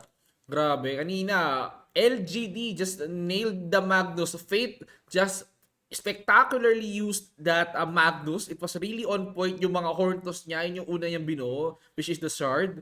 Managed to set up T1 and then from there, T1 had a very, very hard time. But hindi nila binan yung Magnus. But instead, they're going to pick it up. So probably this is going to be, we don't have any idea. We've seen Carl do a Magnus mid. But of course, Kuku on the group stages, it was a spectacular display of Magnus na alam mo yun, nag-born to siya sa isa, nagulat siya, bakit may dalawa pang kasama? So galing yun. Actually, partner, no? But looking at both teams lineup, no? I think for PSG LGD, they're missing a carry here. For T1, they would need a mid, no? So I was thinking about Invoker para mas malaki yung mabibigay niyang tulong kay Medusa. But looking at the bans, mukhang nakabana sa Invoker. So, as you were saying, partner, Terrorblade, again. Yes. Ayaw nila pakawalan yan eh. Since nandun sa draft, nandun sa hero pool ang Terrorblade, hindi siya na-ban. Ito yung nagpanalo sa kanila sa game number 1 and everyone is familiar how Ame uses the Terrorblade starting TI8. It was, you know, the Terrorblade that scared the heck out of OG. You know, nabigyan sila ng thrill. Or earned in the second place. And now, we're seeing LGD utilizing the Terrorblade kay Ame. And this is the final pick, a Doom. So, probably, a Carl? Ay, a Kuku Doom? Oh, pero... Ayan, hindi natin makita kung Hindi sino. natin ayun, medyo... Oh, si Carl nga Doom. Tingnan natin kung paano magiging matchups nito, partner. It's quite interesting to see, no? Kung paano magpo-progress ang ating game. But so far, partner, looking at the drafts alone, regardless of who plays them, no? Sino dito ang may mas magandang draft para sa'yo? Sa akin I love the consistency of LGD but somehow T1 is stepping up their game. They wanted to, you know, if LGD is specialized on getting pick-offs, just like what they did on the first game, T1 wanted to contest this. They have the Magnus right now. White one can be super aggressive with the Lion, with the Earth Spike. And, you know, 23 Savage, they just need to create some space for him. And Carl, kailangan niya lang mag-invest sa Axie Infinity para, alam mo yun, bumalik yung ROI niya. Meron siyang Midas eh. Yung malupit sa farmer ang Doom natin dito. I totally agree with you, no. Looking at it, I would say if T1 captures the middle phase of the game and kind of be able to finish the game early, especially with that Lion. I mean, Lion level 1, he can kill already. Level 2, di ba? I mean, that's 2 disables already. So, I'm going here for T1. T1. So, probably, if T1 wins this is a good thing. They will be forcing game number 3 and of course, gusto natin makita kung paano magtutuldok ang series na to. Baka mamaya mag 2-1 ulit to. So, hindi natin alam kung sino yung 2-1 ha. Ako excited na ako since they have a history already. PSG and T1 2-1 eh. Sabi nga ni Graham kanina, yung ibig sabihin daw ng T sa T1, 2. 2-1, no? Yung score nila sa mga tournaments, sa weekly Ani Major, sa mga other tournaments before TI, laking 2-1 ang score nila pag PSG LGD nakakatapat nila. So, man, smokes are coming in for LGD and it pops right now. High ground advantage. And of course, the Fisher Wheels is there. Why? Wanted to contest this. Elder Titan just punching the heck out of Zephyr and nothing to say. I have lost for words there. He just used his skill and then secured the first blood. Tama dyan, partner, no? And a very early first blood coming in from that smoke dito sa PSG LGD. Actually, I really like what Whitemon did. That was a 3-man Earth Spike, but it's simply that hindi pa kaya ngayon eh. for the side of T1, it's too early. I mean, kaya nilang early game but it's too early for the early game at this point of the game. So, ito, looks like we're gonna be having a fair trade of bounty runes. Pero, wow. The reward from Shinkyu, grabe. And that's already an advantage para sa middle lane. Kasi, I mean, diba, wala ka ng observer wards to scout kung merong mag-gagang sa'yo, diba? Kumbaga, medyo may kaba ka onte. Kasi, medyo, yung line of sight mo medyo mababa. Grabe naman tong si Joshua. Sabi dito, ang sarap daw ng hinihigop ni Vince G. Ako, Brad, ng kusina, Brad, pwede na tayong kumuha dyan. And of course, shoutout sa mga nanonood kay Joshua, kay Kirk Practice. Grabe talaga. Hindi kami yung grabe, guys. Grabe yung series natin for this day because it's T1 and LGD. So, they have a storyline already. These guys had a heated rivalry.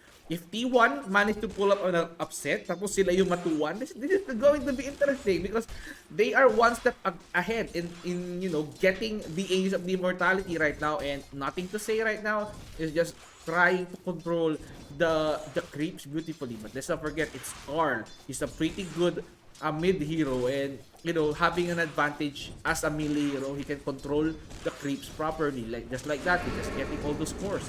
But the swarm there definitely hurting Carl, no? Spirit Siphon will make Carl very low. But the, anong tawag dito? Yung balot ng malunggay, partner, yun yung nagligtas sa kanya dito. Fairy Fire! Balot ng malunggay?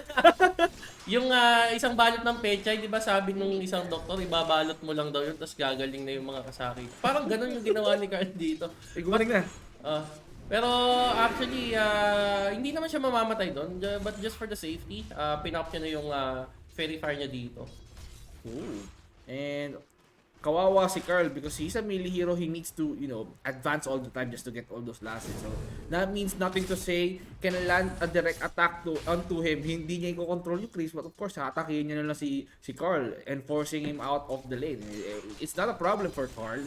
He has the bottle. He just needs to wait for the runes to spawn. But there is a water rune on the bottom side. And Carl is just gonna aim to get that. At naibote niya na. Tama ka dyan, partner. Kumbaga yung ice tubig niya, nalipat niya na sa lagayan niya, sa tumbler niya, partner, no?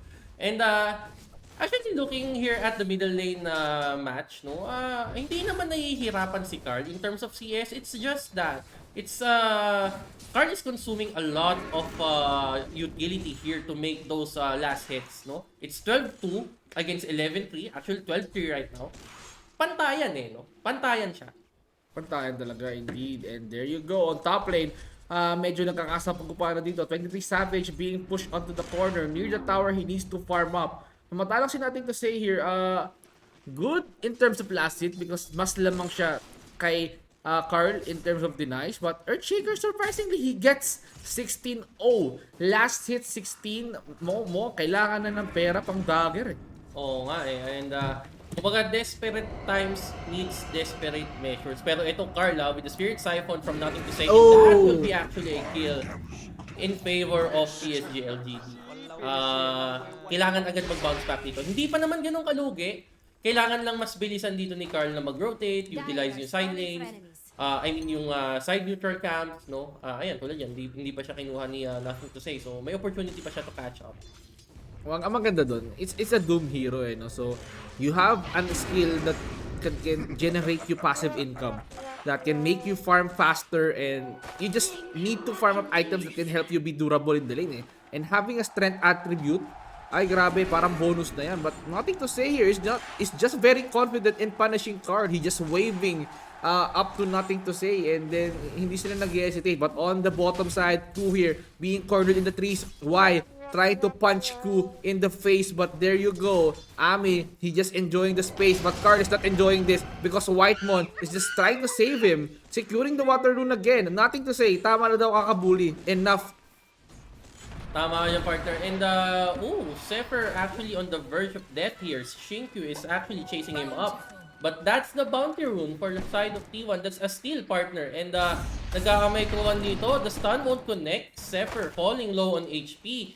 We might see a dead Dawnbreaker here. Not unless, 8 seconds cooldown.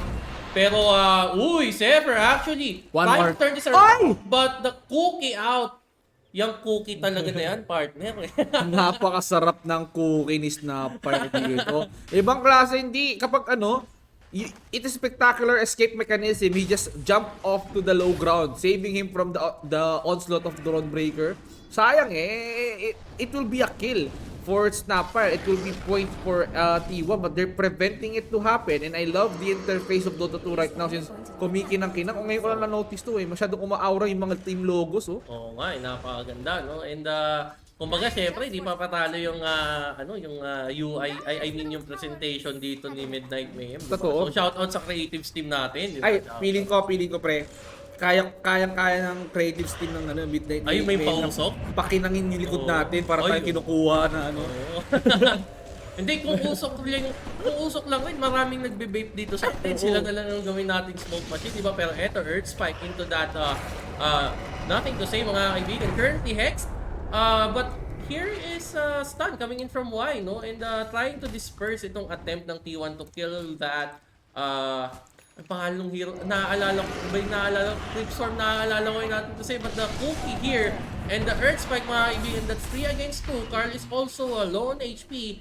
Pero grabe, level 6 pa lang si natin to say, pero ramdam mo na yung kunat ng Death Prophet dito Ramdam natin dito. And of course, the Siphon is just giving him an additional kunat that can help him last during team fights and can slow the enemy here. But ngayon, it's time for them. It's 6 minutes. It's time to get the bounty runes. And somehow, LGD is just securing all those bounty runes. And now, balik tayo sa mid lane. But top lane is getting very interesting. Net worth-wise, lamang dito si Death Prophet. Followed by Ames Terror Blade. Ay, grabe. Ibang laruan ng ngayon, LGD. They're very consistent in terms of farms and assets. And the cookie, there, getting the Dawnbreaker. Saan ka pupunta? Whitemon will be stunning that hero. But of course, Sepper will be chasing down. And there you go, 23 Savage with the help and the assist. Sheesh! Ish, indeed, partner. And napakaganda, no? Kasi they managed to get the kill into that Medusa. So, may kalamangan na dito, no? Umangat bigla yung Medusa natin. Actually, before that, Terrorblade was the one leading, or ahead of the net worth dito sa Medusa. But that kill definitely generated some gold for T1. Grabe yung mamamatay dapat si Dawnbreaker dun Kaso, with the extra damage coming in from the normal attacks of Medusa, it was a very smart move, no? Na-convert nila yung onslaught into team fights and grabe, nandito na yung Dawnbreaker. Akala ko saan nanggaling yun, nag-TP lang yata or... Balita ko may skill siya na parang he can teleport into place Yes, that's his ultimate, no? That would provide heal sa allies and slow naman para sa enemies while it is channeling. Then, kapag tumama siya, knock up yung mga enemy hero. So, ganun yung effect ng ultimate niya. That is nice. Kumbaga, yan, grand entrance talaga. Kumbaga, entrada pa lang, kumbaga, napakaganda ng entourage niyan. Pero eto, speaking of entry, Zephyr could dodge this one out. No? Basically, may mobility kasi to si Dawnbreaker aside from his ultimate. So, chill-chill lang siya doon. No? Even though there's 3 members of PSG LGD. But instead, they will get scanned here, So, alam na ng T1 to. Alam na to ni 23 Savage. Pero the Astral Spirit, is it available? The cookie in, mga kaibigan. Oh, I'm sorry, this is Earthshaker. Nothing to say here with this ultimate, mga kaibigan. But 23 Savage recognizing The danger. Yes, the danger for this one. And nag-TP out na siya dito, no? Instead, they will convert this ultimate, this exorcism, into a tower. No?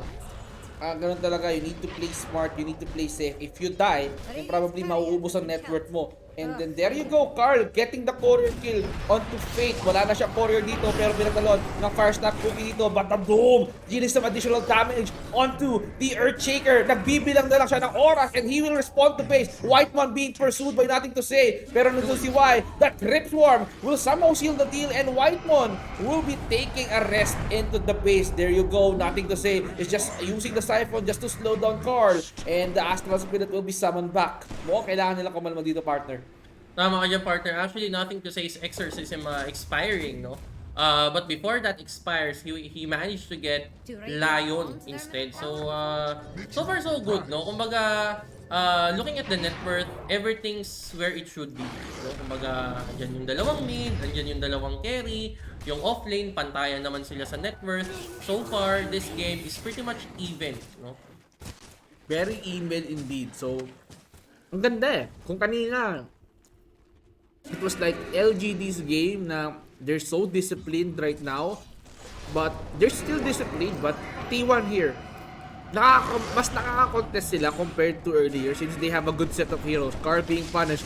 Look at the Parajas coming in from the snap bar, and he's being heavily punished. Q just being stunned here by the Elder Titan. He will be teleporting out. Sinasalo niya yung damage ni Ame, and Ame will get the kill on the 23. 23 is now barraging the tower, but the fortifications are up and running on the side of T1, and they're trying to add some pressure on the side of T1. The stomp will not connect into anyone, but T1 will be forced to go back into safety. Tama ka dyan, partner. We actually have a reverse polarity available, and a TP coming in, hindi ko nakita kung sinong hero, pero parang nakita ko kinancel niya na, no? And I was very surprised, no? Ame, actually, ang aga niyang dumalaw dito. It's 10 minutes in, no? Yes, he is capable, but before nakikita natin talaga na talagang hindi lumalabas eh. Pero on the top lane, Zephyr, a Fisher connects to him. Pero I think that would be an easy kill for nothing to say. No? Kumbaga, kanina pa naka-up yung Exo nito, parang hindi yata nagko-cooldown to eh.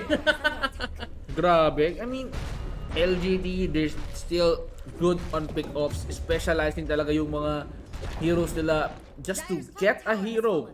Kasi losing one member early game, that means crippled na yung lineup nyo. So, they're just farming heroes. They're not farming creeps, they're farming heroes. But T1 on the other hand, smokes up Carl and Whitemon. Mukhang deadly combination to. They wanted to get something out of it. Na-pop off ang kanyang smoke. But there you go, the doom will be popped. And of course, the finger of death leading Ame into his death. Getting the courier as an additional prize.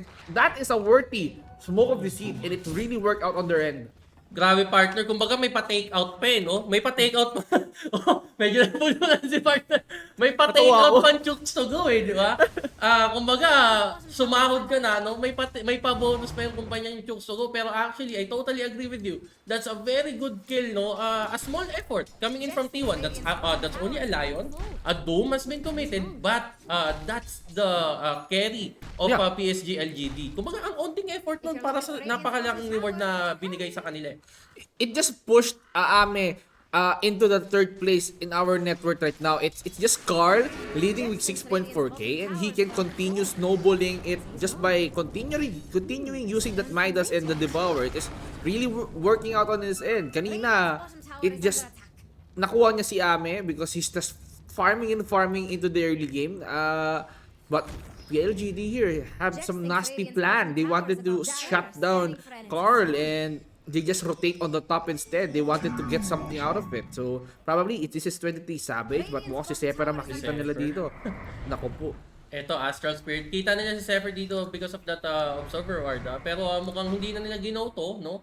Na-recognize sila kasi mararamdaman mo yan eh, no? I mean, especially the one who leads yung smoke attempt. Mararamdaman nila na tagal na natin dito, kailangan na natin umexit. Kasi the other side, the other team will get suspicious eh. Na, parang kanina pa wala sa lanes tong mga to most definitely, kahit isang lane man lang sana. And maybe some of the key heroes na wala sa mapa could be setting up something like a smoke of deceit, di ba? And that's what happened. Kaya na-recognize ng LGD na overstaying tayo, let's not commit to this, let's get out, kumbaga. Tama yun, you don't have to make babad yourself into the usok, no? So medyo con yung pakinggan. Ganun kasi yung nangyari sa LGD na they want Carl, but sabi nila, sige, ano na lang, sila 23 na lang, or si Zephyr on the top lane. But of course, they want something else. They want Whitemon, and binura na nga ng Creep Swarm dito, si kuya mo Whitemon. It's probably a good kill since they shut down Whitemon, pero since it's a support, okay lang, it just helps them with additional gold, pero it's not that impactful at all. Kasi it's just laning phase pa rin eh. Tama ka dyan, partner, no? And hindi siya ganun kasakit. Yet, parang lugi ka pa rin kasi namatayan ka ng hero. But for the side of T1, kaka-up lang ng Finger of Death And kumbaga, sakto lang rin yung timing in terms of death timer nung Lion. So kaka-up lang yun yan, nung Finger of Death. Ngayon, pwede na lang i-utilize ito into a kill, no? So we might see a smoke attempt here coming in from T1. You want to utilize Finger of Death as much as possible. That's a 120, 160 seconds cooldown para sa level 1 na Finger. Pero ito, we have a 4-man smoke. Again, back-to-back smoke attempt after that failed attempt. Pero ito, wala yatang but the Medusa instead is being caught up. Launch remains mga kaibigan. Binabaton dito. Earth Splitter connects. Mana is saving up. But the reverse polarity mga kaibigan will save T1 instead. That's double kill. I mean, 2 kills for the side of T1 now. T1 chasing up the tails of PSG LGD. Mukhang eto na yung target. Snapfire natagpuan na empower into a Hex. Could this be a sure kill? Looks like it. And with the help of Centaur, Echo's Stomp rather mga kaibigan. That's 3 heroes down for the side of PSG LGD. This could be 4, but the movement speed coming in from this Elder Titan is actually very quick. And we hope may replay tayo doon, partner, ha? May replay ba tayo doon? It's a good initiation, pero LGD just jumps in. Earthshaker, natakot, nag-hesitate. He just echo slams into one. Umaasa siya na meron pang kalaban doon, pero saka na natin i-breakdown yun once the replays are there. Pero wala. Oo, actually, ang sarap nung upo ni Direk kanina. May yung parang keyword na replay. Replay. Pero eto, no? Actually, that's a very good team fight para sa T1. Hindi natin nakita yung gold exchange, pero from the looks of it, parang 3K. Pero eto, partner, eto yung replay. Direct paki-hide nga yung comments, Direk. Ayan. Yeah. Eto, what happened here is the 4-man setup. Ayan. May naka-hide dito si Carl, pero akala nila, isa lang yung hero dito, mga kaibigan. Kasi hindi nila na-detect eh. Pero ito, tignan mo, ito RP. Kumonekta yun agad, tapos maka-cancel na dito yung isa. Then, nag-crumble dito yung PSG LGD because they weren't prepared for it. Akala nila, isa lang yung hero dito. Then that is the start of the demise of PSG LGD. That's actually 4 kills in favor of T1.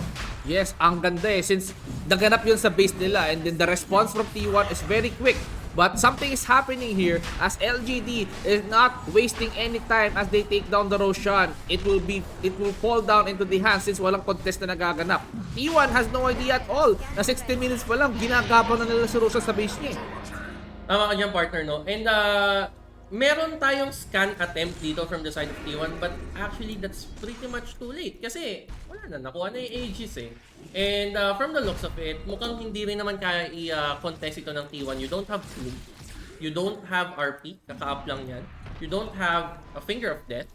Actually, dalawang ulti lang meron ka doon. Ulti of Zephyr, the Dawnbreaker, and Medusa. So, on the side ng PSG LGD, kompleto eh. So, I don't think na magkakaroon ng contest. Pero yung Scepter set up dito mga kaibigan into an Echo Stomp. And this looks like a dead Dawnbreaker. LGD still managed to crawl down into that, medyo fail na team fight sa mid lane. They're just continuing picking off one member of T1 just one by one, and it suddenly worked out in the end eh.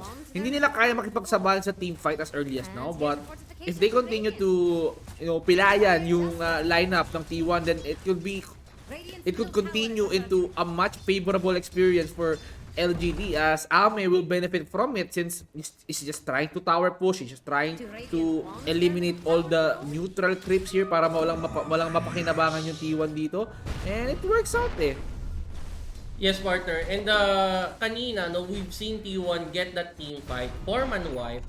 Now, LGD recognizing walang ulti yung T1. So, let's go ahead and take Roshan, no? So, napakagandang conversion ng PSG LGD coming from that downfall. Oo. Pero eto, 4-man smoke attempt. Ito yung mas gusto ko makita sa T1 since they have Doom, they have Lion, they have Dawnbreaker, global presence.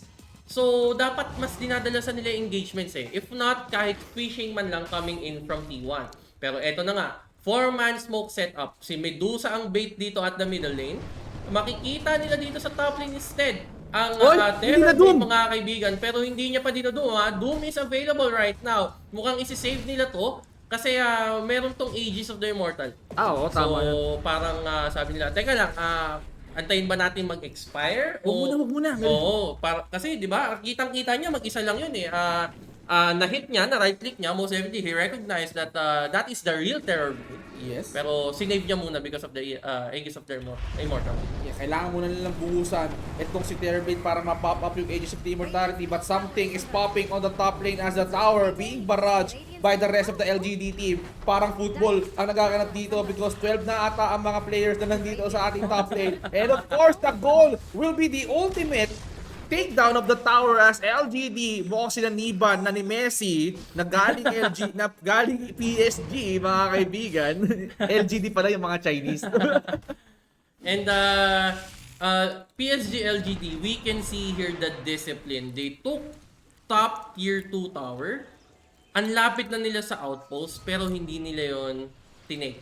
Kumbaga, indisiplina andun eh. Alam nila na pwedeng i-contest. So sabi nila, pwede naman yan next time eh. At least pwede na nating kukunin yan anytime, no? If it would be other teams, no? Personally ako, no, kapag nakuha ko yung top tier 2 tower, I would go for the outpost agad, di ba? Pero eto, T1 recognizing that PSG LGD is on the other side of the map. Sila naman yung nagko-control ng Radiant Jungle, no? So, ayun, patintero lang tayo dito. Tamang ano lang, pakiramdaman kung Oo. sino ba ang unang papasok dito. But yeah, Xingqiu, you're being the patient one. Sepper just throwing out his mace just to punish all those creeps right now. Para pala siyang si Captain America. Oo. No? Balik ka dito. Shing. Actually, para siyang si Thor. Kasi muscle rin Ay! yung binabato niya. Pero Oo nga pala. Karl, jumping into Faith Bian, hindi niya alam na may Xingqiu dito, mga kaibigan. Pag ikaw nakuki, talaga makukuki ka. Uy, Kuko, namali siya dito pero meron pa siyang skewer pero hindi niya nagagamitin yun. Oh, wow. They will find Xingqiu on the tree lines instead. Actually, okay na rin yun. At least they got something out of it. T1 is trying to make the defenses work. Because as LGD is doing a space creation for Ame, but never mind that because the Dooms are coming in for the Death Prophet. Mukhang kamatay na nga para sa kanya. Propeta na hindi nabasa ang kanyang kamatayan. And there you go.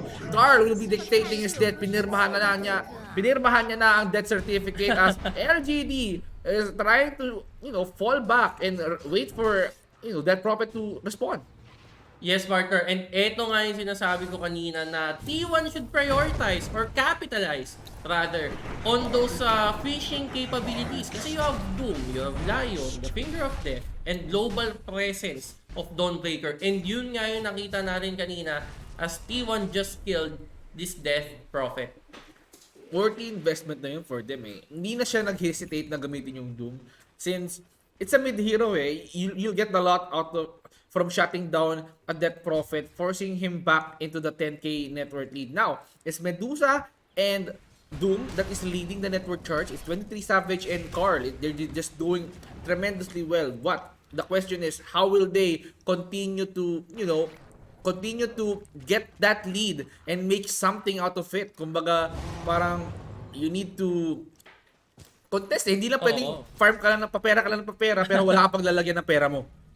Tama ka yung partner, no? And from what you've said, no, T1 needs to do something now. They have to do some impact. Kasi middle phase na. Kapag na-miss mo na to, lalakas lahat ng enemy heroes, especially the Terror Blade na nakakatakot naman talaga. Kapag na-miss nila to, it would be very hard for them to contest at the late game. Pero natagpuan siya dito, mga kaibigan. Meron observer wards available dito sa high grounds, mga kaibigan. And that's kill for the Doom. Nabawian, mid to mid, nabawian dito si Carl. Grabe no, sabi nyo, don't touch our Death Prophet. Kasi kami ang maghihigante para sa'yo. And the revenge is something personal for these two teams because you don't want to lose. Buka matatapos ang storyline yata dito ng 2-1, na 2-0. Pero T1 is just holding on to things, just forcing a game number 3. They wanted to, to stay strong in this tournament because you don't want to go down into the lower bracket kasi sobrang hirap na dun eh. Exactly, partner. And T1 that could possibly win the series. It will be an upset for PSG LGD. PSG LGD is actually one of the fan favorites to go and take the Aegis of the Immortal of T110. So if T1 manages to draw PSG LGD into the lower brackets, nako, Parang nanalo sa loto ang karamihan ng mga Pilipino, of course supporting the Filipino players dito sa loob ng T1. Dire Pero is eto, for enemies. 3-man smoke attempt. Again, the same setup. That's a Magnus, a Doom, and a Lion. Let's see how they will convert this. Wow. Radiant's middle tower They is need under to like kailangan nilang pakiramdaman kung nasan yung LGD, but LGD is being scattered around the map. It's only Snapfire that is visible on the map, just trying to create space on the top lane. Pero Carl wants the Snapfire and is trying to teleport out, pero Whiteman will be locking him down into place. Finger of Death has been committed, pero hindi siya makakakuha ng additional damage there because it's kind of early, pero it just instills a fear onto Sinju. They're just very, very serious. Lion is not hesitant to use the finger anymore just to reduce his HP into half, and it turns out really well. And LGD is trying to make their move right now as they scared 23 Savage in the process. Nako, delikado si 23 Savage dito. 3 members, actually 2 members of T1 medyo malayo dito sa area ni 23 Savage. No? They have a ward available. Alam nila kung nasan si 23 Savage. They could jump in right now. But what concerns them is the 4 ultimates of T1 is currently available right now. So, alam nila yan. And aside from that, partner, no, maiba, White Mode, no, ang ganda ng recognition niya na merong wards dun sa top lane ng T1. So, na-deward niya yun. Napakaganda, no?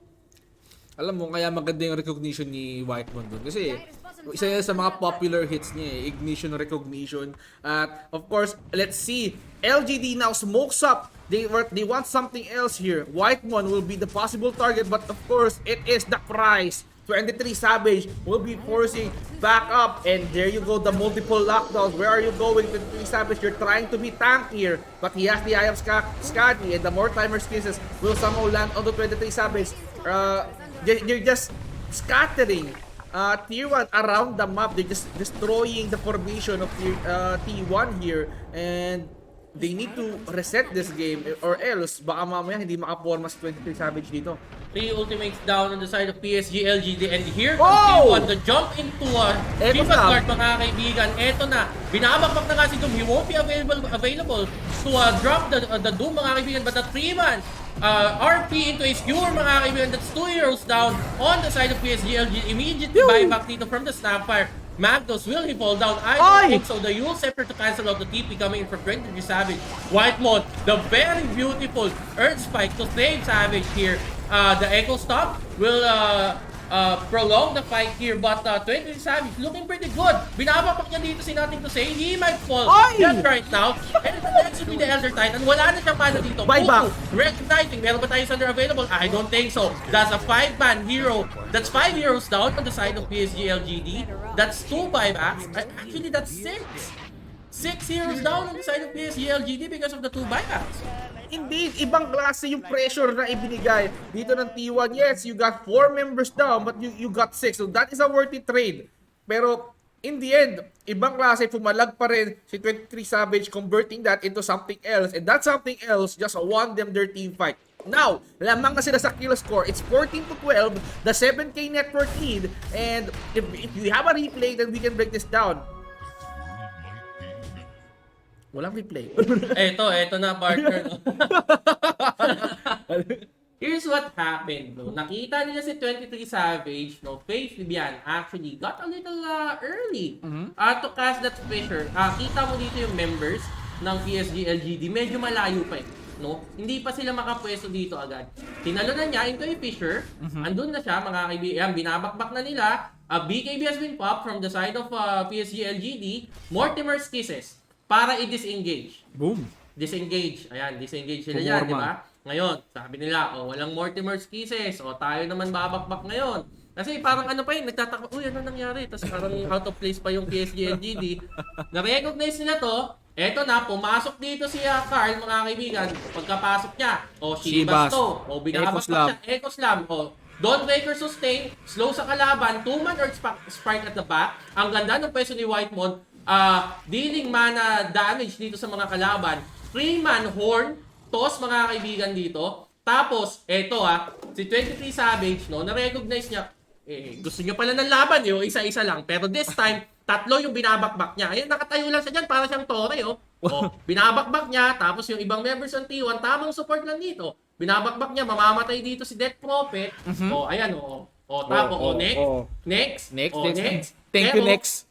Ubus na yung mana niya doon. Now, Kuku will be the one to finish out things dito and killing that Terror Blade. That's actually 7 kills for the side of T1. Pero eto, smoke na naman. Banat na banat ang T1, partner. Nako po, ayaw nilang matapos ang laro na to na 2-0. They wanted to at least get na 1 score. And then mamaya, pilit ko, ang game plan ng T1 dito is to get that upset into the LTD.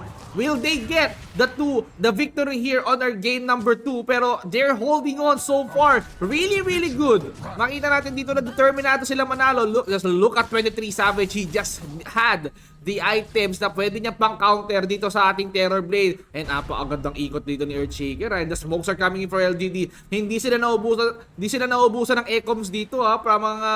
Only supply, partner, ha? Hi! Maganda ang supplier dito ng PSG LGD, mga kaibigan. Pero eto na nga, that 4-man smoke, they're trying to scour the side of a triangle dito ng T1, but they won't find anyone. Roshan is currently up. 23 Savage, actually madedetect sila dito ng Elder Titan. No, they recognize the situation, but PSG LGD, I don't know bakit nandito sila. No? Hindi pa rin nila pinupursue yung Roshan. Okay. Pero, kasi yung Astral Spirit, Espiritu pa lang yan, partner. Espiritu pa lang yan. Wala pang kaluluwa yan. Naka-Death Prophet ang kaluluwa. Pero, 23 Savage here, just enjoying his life, just enjoying hitting onto Roshan as LGD is just trying to create space for Ame and the rest of the creeps para ba somehow they can be thrown off guard dahil slowly but surely, they're trying to push. 23 Savage, just getting the trophy, getting the prize. The Aegis of the Immortality will be his prize here. Getting also the shards that he can be used. But of course, nilulusaw na nga ng Doom, pero naharangan ng magandang fissure. Hinahabol ni Ku, itinulak, papalapit sa kanya. The finger of Tech will seal the deal. Whiteford is just doing a pretty spectacular job, ladies and gentlemen. Woo! I'm getting goosebumps, partner. Napakaganda dito. Actually, when I saw the fissure block, sabi ko, oh no. Bakit ba kasi hindi nagagamit yung pakpak ni Doom eh? Pero when I saw Kuku there, partner, he was storming in. Parang sabi, tabi, andito na kami, papasok na ako. Skewer into a dagger, into a horn toss, tapos finger of death pa ni Lion. What a beautiful fishing capability dito from the T1. And that's a very good kill. Dahil middle lane mo yun, that's one of your core heroes. Ibang klase, no? Lockdown na lockdown. Focus na focus sa goal. The Rendon Rabrador mentality para sa ating T1. Siyempre, you can blame Kuku because alam natin na idol nila yan. Pero ibang klase yung laruan ng LGD. They have, ibang klase yung laruan ng T1 here because they're really prepared. They know that Fisher may come in, block him out, and Kuku just advance himself out. So, they're trying to, play some space. Pero ito na, si Don, Breaker, Humakas ang latigo. Eto na si the player is. The BKB is there to sustain Carl and the beautiful ulti from Dawnbreaker. Again, the global presence. Earthshaker, Fate Gun, may active just before he died. Eto, Yule Scepter, mapuputol yung ating Spirit Siphon. Actually, the members of T1, this is a BKT. Black in TP, mga kaibigan. Sever, now running for his life. Surrounded by the members of PSG LGD. Pero I don't think he would be safe. But actually, that's two heroes down on the side of T1. And it's Scar at the mid lane. Tamang bawi lang sa ginawa kay Death Prophet. LGD, ayaw nila magpatalo. Pinatay nyo si Death Prophet na naman. Sige, babawian namin si Carl. Ganon sila kadesperado na gumante sa ating T1. Ayaw nila ng storyline na 2-1. Gusto nila ng 2-0. Gusto nila mag-champion dito sa ating The International 10. Pero feeling ko, hindi kayang hahayaan to ng ating T1 because they are marching down the mid lane, preparing to cook something else here habang nasa high ground ng LGD. Poposition na ang T1 dito, planting that sentry wards. Makakita sila ng illusion kay Ame, pero that suck from the mana ni Kuya Mo Whitemon will be canceling that illusion. Yes, and actually, napakaganda dito ng... actually, Lion was picked early sa ating draft. And yung Terror Blade dito, no, yung ultimate... I mean, yung illusions niya dito could be cancelled out by yung mana drain dito ni Lion, no? So, napakaganda, especially with that, is that a talent or a shard na multiple targets yung mana drain? Alam ko shard yun eh. So, automatic, cancel. Cancel yung illusions na binibigay dito ni Terrorblade.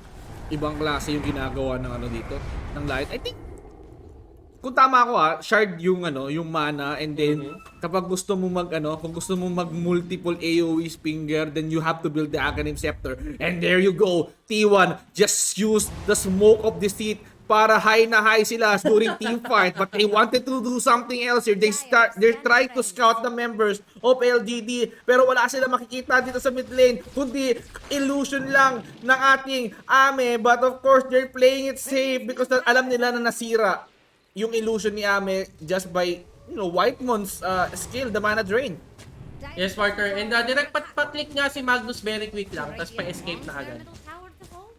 Ayan, we only have 1 minute left on the Aegis of the Immortal, and PSG LGD already recognized that, no? Pwede tayong mag-high ground, sige, bigyan natin yung tier 2, may tier 1 pa naman tayo. So, pag nag-expire yung Aegis, tsaka kami lalabas. Tama yun. So that is the pretty smart move coming from the Chinese team. So we can't blame how smart they are. They can devise any type of game plan na pwedeng i-adjust on this kind of situation. But the pressures are so strong dito sa T1. Now the ages will expire any moment now. So they just need a 30 seconds to play safe. They can risk it out, pero wala naman sila nakikitang members dito ng LGD to contest this. But mukhang gustong magsara Heronimo ng ating LGD dahil ikot-ikot lang sila. Mukhang kailangan nilang hanapin ang isa't isa dito. Parang itinadhana ba silang makita sa may gitna or magkakapakiramdaman lang sila? Feeling ko kailangan ng kumatok ng T1 dito, no? Yes, the Aegis will expire, but the longer this game takes, the more chances PSG LGD's chances of winning is. No, it's because of the Terrorblade, no? The Terrorblade effect, no? Itong Earthshaker, kapag nakabuild pa to lalo, he could transition into a 4. Snapfire as well. Then mas kukunat lang lalo to sa Death Prophet. So, in terms of scaling, looks like PSG LGD would scale up and leave T1's heroes behind. Kumbaga yung cap ng T1 right now, hindi siya ganun kataas. So kapag lalong tumatagal to, lalong lumilit yung chance nila manalo. Kasi late game na to. Late game na nga to. Now we're going deep into 37 minutes into the game. Humahaba ang gabi, humahaba ang laro. Aabot pa tayo ng game number 3. Aabot pa tayo ng alas 5 na madaling araw mamaya. Pero let's see, dahil sila na magdidikta ng laro dito. If LGD doesn't finish this, then it's probably a game number 3. Now they're stretching it out into 37 minutes. Might go into 40, might go into 60, who knows? But the discipline coming from the LGD, hindi sila papatinag. They still have the composure kahit na binabakbak sila ng T1. And the smokes are coming in as well from the T1, the both of these teams. Sino ba talaga ang supplier ng mga to? Hindi sila nauubusan every minute, every team fight. They are prepared to, go smoke and go crazy. That's crazy, bro. That's crazy, bro. Pero ito, no. Actually, that's a very good utility control eh. Alam nila kung kailan nila bibilin yung smoke, kung kailan nila ipapop, just so that hindi sila maubusan ng supply. No? And actually dito, PSG LGD now, sila naman yung bumabakbak dito on the bottom part of the map. But on the side of T1 naman, kumakatok na sila dito. Now, Zephyr, he doesn't recognize his danger. Right now, the dagger in from Carl, the BKB from both heroes, mga kaibigan. He could jump out, but the Doom has already been casted. Tignan natin, Mortimer's kisses from Refresher. And Refresher Orb, but the joke's on you. Pero tingnan natin, no, matatagpuan ba nila to? But I don't think so, He's safe. Now, yes. he's just teleported out to safety, pero I think that is not a worthy refresher orb coming in from Carl. Pero meron pa siyang isang Doom na pwedeng gamitin mamaya during team fight, pero he could have just waited it out. Nakapanghinayang yung refresher, but 135 seconds parang naman yung cooldown, so he can wait for another 2 minutes para gamitin to. Grabe yung labanan natin dito. It was head to head, neck to neck. Ano talaga it's anybody's game right now. Yes, I totally agree. Even though T1 is actually 11k up in terms of gold, PSG LGD, hindi mo pwedeng i-disregard. You have the Echo Slam, the Earth Splitter, the Echo Stomp.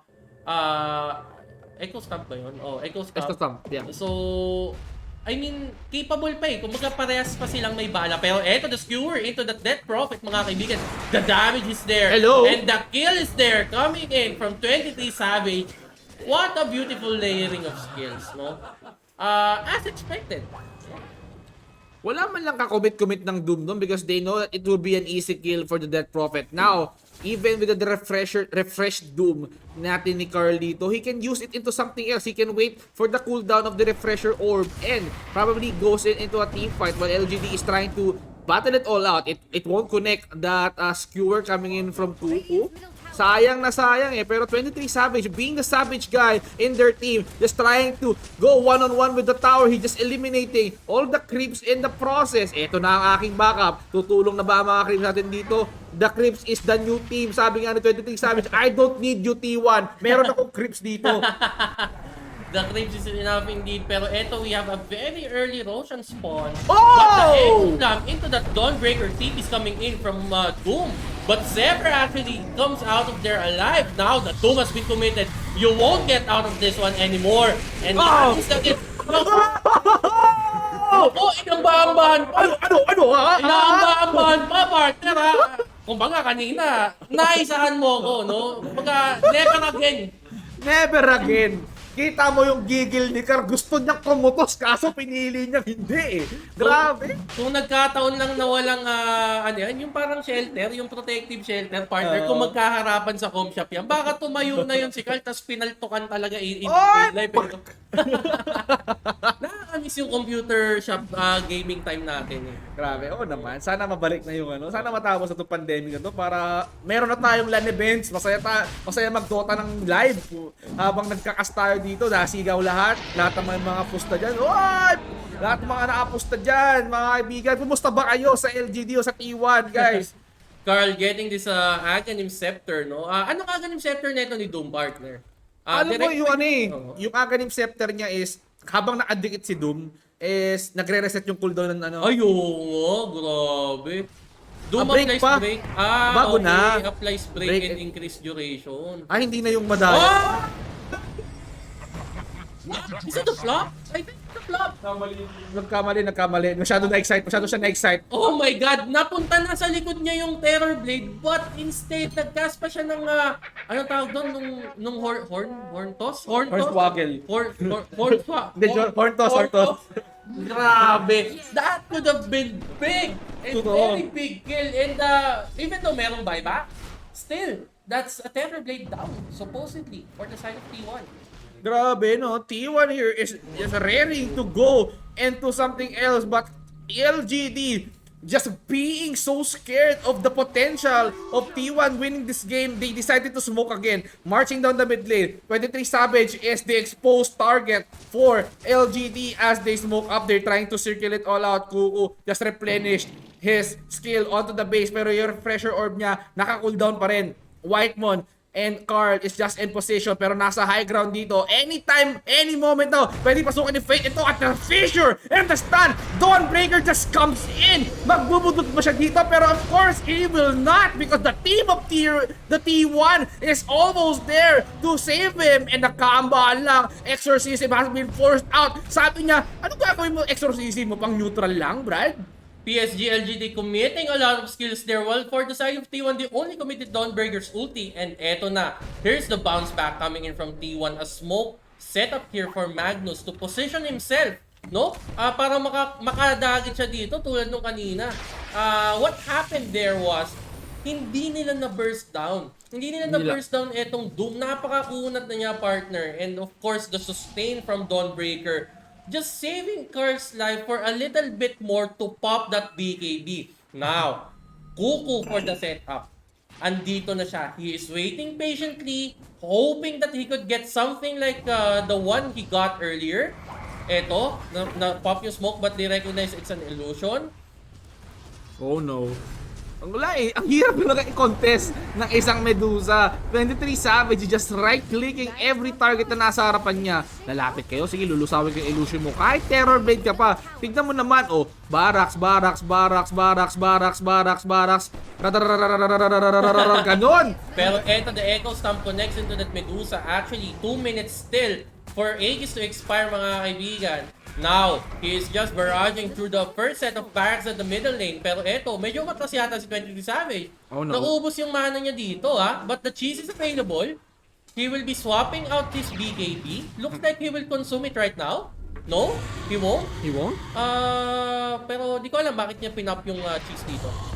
Baka kailangan niya ng buhay, pero feeling ko mas kailangan ng tulong dito ni Kuya mo, Death Prophet, and the reverse polarity will reverse something here as the Death Prophet will be taken care of ng ating T1, pero Xingqiu will be getting wipe on in the process, pero may nahuli pa si Medusa dito. 23 Savage just right-clicking this Elder Titan, ladies and gentlemen. Just look at all the right-click potential, forcing LGD out of their base. We're going to see a respect ban from these two carries. Medusa and Terrorblade, siguro mawawala na to sa hero pool mamaya. Most definitely, partner, no? Actually, there's two action coming in. Isa din sa triangle ng Radiant. Nakill nila dito si Lion, but instead, on the jungle side of the Dire, T1 getting that very important kill against dito sa Death Prophet. We have a buyback available, pero eto, the dagger in, actually that's a skewer? Is that a skewer? Pero refresher ore that's being popped. Eto na. Eto Eto na. kayang-kaya. They have all the tools, pero eto, Elder Titan actually getting stunned, but alam ko skill effect yung BKB niya dito. Now, T1 trying to reset things, trying to set it up dito sa top lane. PSG LGD looks like hindi ma-force out yung buyback dito ni Death Prophet just now. Wow, it was a really good hold coming in from LGD. Ayaw nilang isuko ang kanilang base. Yes, nabasagan sila ng middle tower, nabasagan sila ng barracks na isa, pero they're not losing any composure here. Somehow, nakakakuha pa sila ng kill. Although, yeah, T1 here getting those prize kills like the Death Prophet, pero somehow nakakabawi pa rin ng LGD. Now, 15 to 19, yes, lamang ang ating T1. Pero on defensive side, lamang ang LGD since they're on the high ground. They're near the base. Madali lang mag-respond for them. And there's the fountain. You can regenerate that easy. Sobrang accessible for them while they're defending eh. And direct pa-open lang atin ng buyback status. You could see here, we have 30k gold lead. Hindi siya ganun kalaking factor in terms of winning this one since most of our core slot item na yan. Ang bibuild na lang nila dito ay situational items and buyback gold, of course. But eto, the egg is already expired. We could see, kanina nakita natin early Roshan spawn, pero titignan natin this time. 4 buybacks available for the both sides of the team. Now, let's look at how T1 will play it out. Kumbaga, they are setting the pace here eh. PSG LGD just waiting on their base. Kung papasok kayo, isubukan yung pumasok, magkakaalaman tayo. Ayun na nga eh. Feeling ko welcome na i-welcome ang ating ready na i-welcome ng LGD ang ating T1 dahil alam mo, they're prepared to go on a team fight eh. Yes, T1 can set something up, pero kung hindi mo sila mabulaga, hindi maka-set ng maayos si Kuko dito sa loob pa ng base nila. So, probably it can cost their game and LGD might win this 2-0. Pero now they're very out of their comfort zone right now, attempting a Roshan attempt. So, T1, I think they noticed this and heavily guarded the Roshan here, pero hindi nila alam na nag-smoke up dito ang ating LGD. They're just circling around the map. Si Seper ang kanilang target kasi ito na si Ame. Ginagalit niyo ba ako? Dawnbreaker will be instantly removed. The rest back coming in from Carl, pero medyo malayo siya. Hindi niya maliligtas ang kasama niya, pero of course, the Doom will be used onto the Terrorblade. Nasa na the rest of T1 dito? Si Carl ang nagpapakatatag. Stay strong lang kuya. Apat na member, and there you go. Nakuha pa nga ni Kuko ang isa. Tinopuhan si Earthshaker. Saan ka pupunta? Carl will be getting that kill, and the sustain coming in from Dawnbreaker is a very interesting. Wipon is just sucking mana out of Ame out of nowhere. Inuulan na lang ng Medusa normal attack, and there you go. Nakakapalitan na lang sila ng atake dito, but LGD Ame proving to be very, very strong as he tries to use the right clicks onto T1. And there you go, the Earthshaker is back in action. He wants to fight more, pero somehow hindi pa rin mabibreak ang kaluluwa ni Ame. And 23 will be killing Ame. And then, sobrang gulo na. Sobrang gulo na nangyayari dito, partner. Multiple buybacks coming in. That's actually 5 buybacks coming in from the side of T1. T1 right now looks very healthy, but 3 members of PSG LGD chasing out Carl. Buyback coming in from Medusa. Now Medusa, nasan ka na? Kailangan ka na. Eto na, 23 Savage is here for the backup now. The target here is Death Prophet. Oh, no! And eto, buyback as well. Coming from the Dead Prophet. Can they fight this out? Boots of Travel here for nothing to say. 23 Savage is trying to fight multiple members. Wala nang ibubuga dito. We still have an Ami Thunder. Now, what is T1 gonna do here? Will they fight it out? All buybacks have been committed on this one, partner. See, that team fight on top just forced all buybacks in this game. Lahat wala nang available, lahat naka-reset na. 7 minutes, 6 minutes, they have to be chill about this. They need to stretch it out, make this a 55 or 60 minute game. And if you make a mistake, this will cost your game. Pero it's looking favorable on the side of T1 because you know, they have the strong dominance during that phase and nabutas na ang barak sa may gitna. So that means a super creeps on their end and the mid. Actually, one particular hero, eto, we're looking at the replay mga kaibigan. Direct be ready, we have a smoke ha. Pero eto, kita nyo, tinalon dito si Dawnbreaker. Mamamatay siya dito instantly. He has a buyback available but he held on to that. Pero direct, mamaya na yata natin tong replay. Mukhang magkakaroon tayo ng action dito. We have a 4-man smoke available right now. T1 recognizing that the members of PSG LGD is on the side. Where is the high ground ngayon? T1, they recognize the Roshan is already up ha. Kaya nilang kunin to. Partner, it's gonna be a bigger team fight this time. Wala nang buybacks. Let's see how they would react to this. We have a refresher orb, a shard. We have an Aghanims again. This is gonna be big if they get this for free.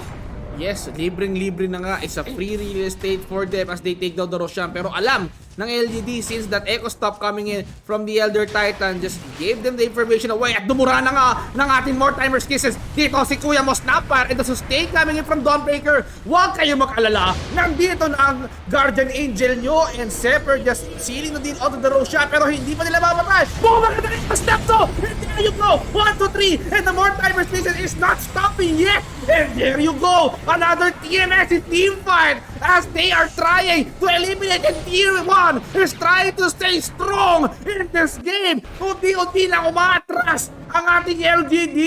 4-man strong kahit ang Dawnbreaker natin namatay. Kaya nila palagan dito ang LGD and they got the Aegis, the prized possession. Sayang ang Echo Slam mo. That's a very good Echo Slam, but as well, the Dawnbreaker here giving the sustain for T1. Napakaganda na nangyari dito. Actually, that's a very early commitment of BKB for the side of T1, particularly for Doom. Pero the sustain is there. They remained composed, partner. And that's what gave them... Ang tagal na nasa lapag ng Aegis eh. Parang mapapanis na eh. Parang dahil lang eh. Pero actually, 23 Savage recognizing the situation. Siguro mas malinaw yung camera niya. He got the Aegis of the Immortal. And actually, nung nakuha niya yung Aegis, I was pretty confident it's gonna be T1 on that fight. Grabe, nag-right click na nag-right click dito si 23 Savage being the Savage for T1. It's now a T1 game as they knock on into the barracks dito sa may top lane. Paano kaya i-contest to ng LGD? Will they force a team fight? If they do eliminate T1 here, they can turn things around and ang dami ng lumipas na oras dito. Maybe buybacks are available right now, pero 35 seconds onto the Dawnbreaker. Earthshaker can respond since half a minute for him. They need to expand the time. Wala pang ultimate si Earthshaker dito so they need to plan this wisely. Super creep from top lane will spawn any minute now and the objective will be the bot lane since may tier 2 tower pa doon. Pero oh my, they wanted to end this. They're forcing tower push into the tier 4s. Yes, indeed, partner. Tier 4, a single tower has already fall down. Pero eto, 23 Savage, he's looking pretty healthy. But here comes Kulang ko! kaibigan, pinasok niya na nga ito. Will he fall down? The damage is there. The doom is Sustain! completed. Wala tong buyback mga tol and Ame will fall. Looks like T1 will get this, push this into a game 3. Oh my god! Tumitibok na mabilis ang pusong Pinoy ko dito, partner. Hindi ko na yata kailangan. Eto tawagin na yung GG. BKB has been popped. GG has been gone. Eto, wala na tayong ultimates coming in from both sides. But into that Lion will fall yata dito. He will not dodge the Mortimer skills. But the Ancient is falling down. The Aegis is the Immortal still available dito. Pero eto 23 Savage is just for a while, he is committing to that Ancient. He is trying to follow. 23 Savage. Oh my god, it's a DG. Let's go! T1 just did it with the right clicks coming in from 23 Savage. Now the story is getting more intense. Is this going to be a 2-1 storyline for LGD, or this time it's going to be T1 that's getting that game? Oh my goodness, what an intense series! It was T1 since the beginning, partner. We haven't seen anything from the side of PSG LGD. PSG LGD tried to contest throughout the game, pero partner, grabe yung composure ng T1. They played very spectacular in this game number 2, pushing it into game number 3. Grabe, wala na tayong masabi kanina. Kasi ano na natin tapos na. That Magnus taking up that Ame into a layering of stuns, namatay na siya doon eh. Patay. Walang buyback and wala nang damage dealer. Anong gagawin nyo? Wala. Ganon. Parang sumuko na lang sila. They just trying to attempt. Somehow, baka mag-work pa yung pag-atake ni Ame. Pero they realize in the end, hindi nagagana as the towers, as the Ancient crumbles onto T1's favor. And that is it. They forced the game number 3. Exciting storyline for us. And ladies and gentlemen, grabe yung mga Pilipino fans natin dito. Naghihiyawan na, oh my. Yes, indeed, partner. And eto pinag-uusapan nyo kanina ni partner Graham. Oo. T1 means 2-1. Oo. Pero hindi nyo nasabi na it could also apply in favor of T1 actually. T1 pushing this into a game number 3. T1 now has a chance to continue their road on the upper bracket of the International 10. Grabe, man. Intense talaga tong series na to. It just crumbles into T1's favor. Although, yes, LGD just doing a pretty solid job into the pick-off. Pero in terms of team fight, talagang lamang na lamang ang T1 dito. They just escalated this into their favor and getting that win, forcing it into a game number 3. Oh, man, kailangan natin magpahinga talaga dahil, I mean, this is going to be yung sigaw natin dito sa game number 2. Baka mas malala pa yung T1 nagpakitang gilas men eh. Oo, and actually getting this chance to push it into game 3, T1 has to continue this, no? While for the side of PSG LGD, they have to recalculate. If they have something up their sleeves, they have to show it up right now. Kailangan na lang gamitin yan. And of course, kailangan natin mag-hydrate kasi nagsisigaw tayo dito. And of course, the players as well needs to hydrate. So guys, habang naka-break kami, mag-hydrate na kayo since this is going to be an intense game number 3. We'll be right back into the Midnight Mayhem's coverage of T110. Huwag kayong aalis. 3, 2, 1.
This is Keanu Reeves, and welcome to Rush Lane.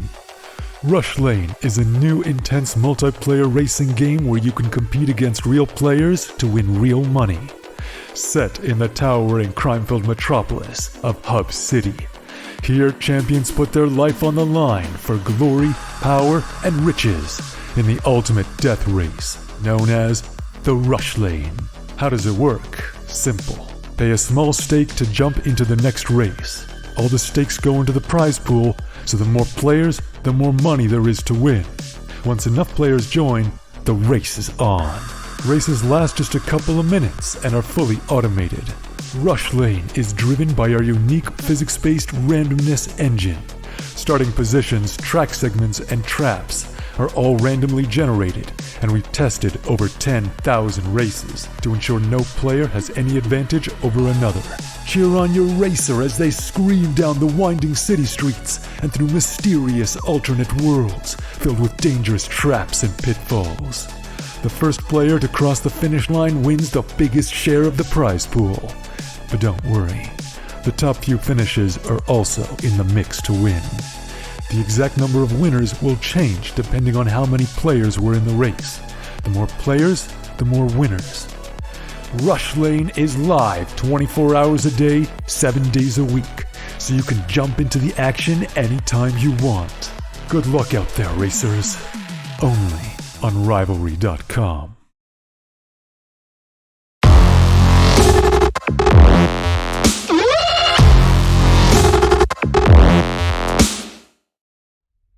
Three, two, one.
This is Keanu Reeves, and welcome to Rush Lane.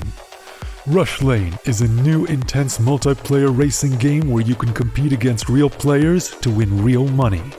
Set in the towering crime-filled metropolis of Hub City. Here, champions put their life on the line for glory, power, and riches in the ultimate death race, known as the Rush Lane. How does it work? Simple. Pay a small stake to jump into the next race. All the stakes go into the prize pool, so the more players, the more money there is to win. Once enough players join, the race is on. Races last just a couple of minutes and are fully automated. Rush Lane is driven by our unique physics-based randomness engine. Starting positions, track segments, and traps are all randomly generated, and we've tested over 10,000 races to ensure no player has any advantage over another. Cheer on your racer as they scream down the winding city streets and through mysterious alternate worlds filled with dangerous traps and pitfalls. The first player to cross the finish line wins the biggest share of the prize pool. But don't worry, the top few finishes are also in the mix to win. The exact number of winners will change depending on how many players were in the race. The more players, the more winners. Rush Lane is live 24 hours a day, 7 days a week, so you can jump into the action anytime you want. Good luck out there, racers. Only on Rivalry.com.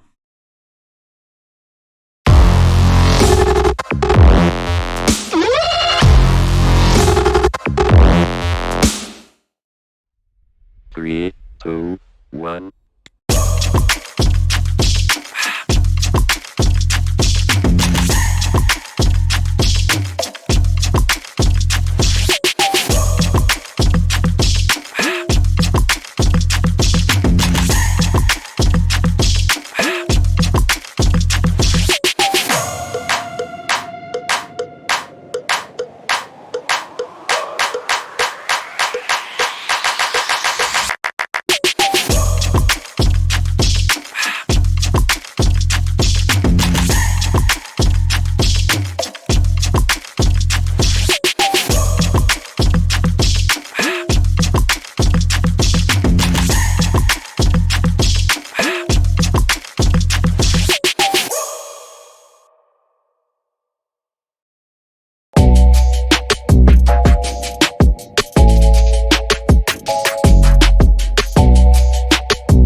This is Keanu Reeves, and welcome to Rush Lane. Rush Lane is a new intense multiplayer racing game where you can compete against real players to win real money. Set in the towering crime-filled metropolis of Hub City. Here, champions put their life on the line for glory, power, and riches in the ultimate death race, known as the Rush Lane. How does it work? Simple. Pay a small stake to jump into the next race. All the stakes go into the prize pool, so the more players, the more money there is to win. Once enough players join, the race is on. Races last just a couple of minutes and are fully automated. Rush Lane is driven by our unique physics-based randomness engine. Starting positions, track segments, and traps are all randomly generated, and we've tested over 10,000 races to ensure no player has any advantage over another. Cheer on your racer as they scream down the winding city streets and through mysterious alternate worlds filled with dangerous traps and pitfalls. The first player to cross the finish line wins the biggest share of the prize pool. But don't worry, the top few finishes are also in the mix to win. The exact number of winners will change depending on how many players were in the race. The more players, the more winners. Rush Lane is live 24 hours a day, 7 days a week, so you can jump into the action anytime you want. Good luck out there, racers. Only on Rivalry.com.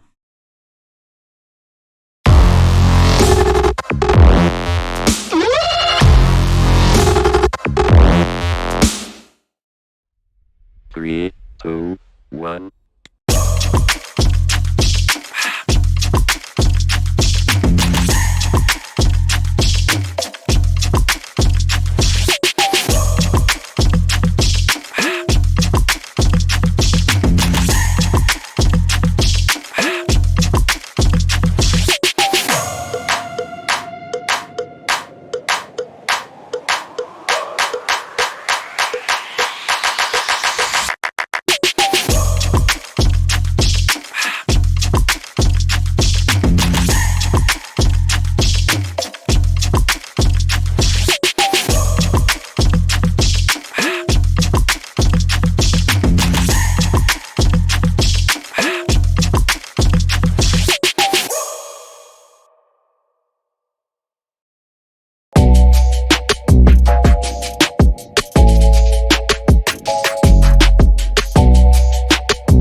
This is Keanu Reeves, and welcome to Rush Lane. Rush Lane is a new intense multiplayer racing game where you can compete against real players to win real money. Set in the towering crime-filled metropolis of Hub City. Here, champions put their life on the line for glory, power, and riches in the ultimate death race, known as the Rush Lane. How does it work? Simple. Pay a small stake to jump into the next race. All the stakes go into the prize pool, so the more players, the more money there is to win. Once enough players join, the race is on. Races last just a couple of minutes and are fully automated. Rush Lane is driven by our unique physics-based randomness engine. Starting positions, track segments, and traps are all randomly generated, and we've tested over 10,000 races to ensure no player has any advantage over another. Cheer on your racer as they scream down the winding city streets and through mysterious alternate worlds filled with dangerous traps and pitfalls. The first player to cross the finish line wins the biggest share of the prize pool. But don't worry, the top few finishes are also in the mix to win. The exact number of winners will change depending on how many players were in the race. The more players, the more winners. Rush Lane is live 24 hours a day, 7 days a week, so you can jump into the action anytime you want. Good luck out there, racers. Only on Rivalry.com.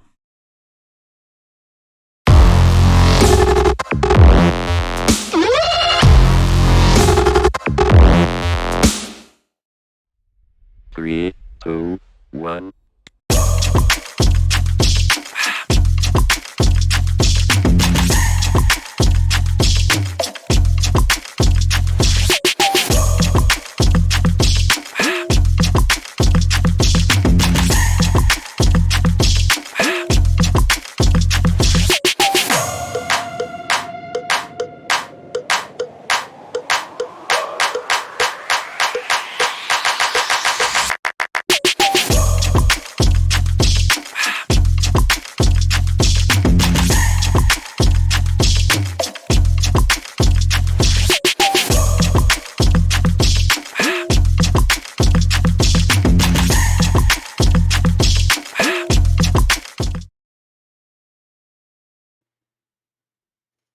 Sheesh, that is crazy, bro. Crazy!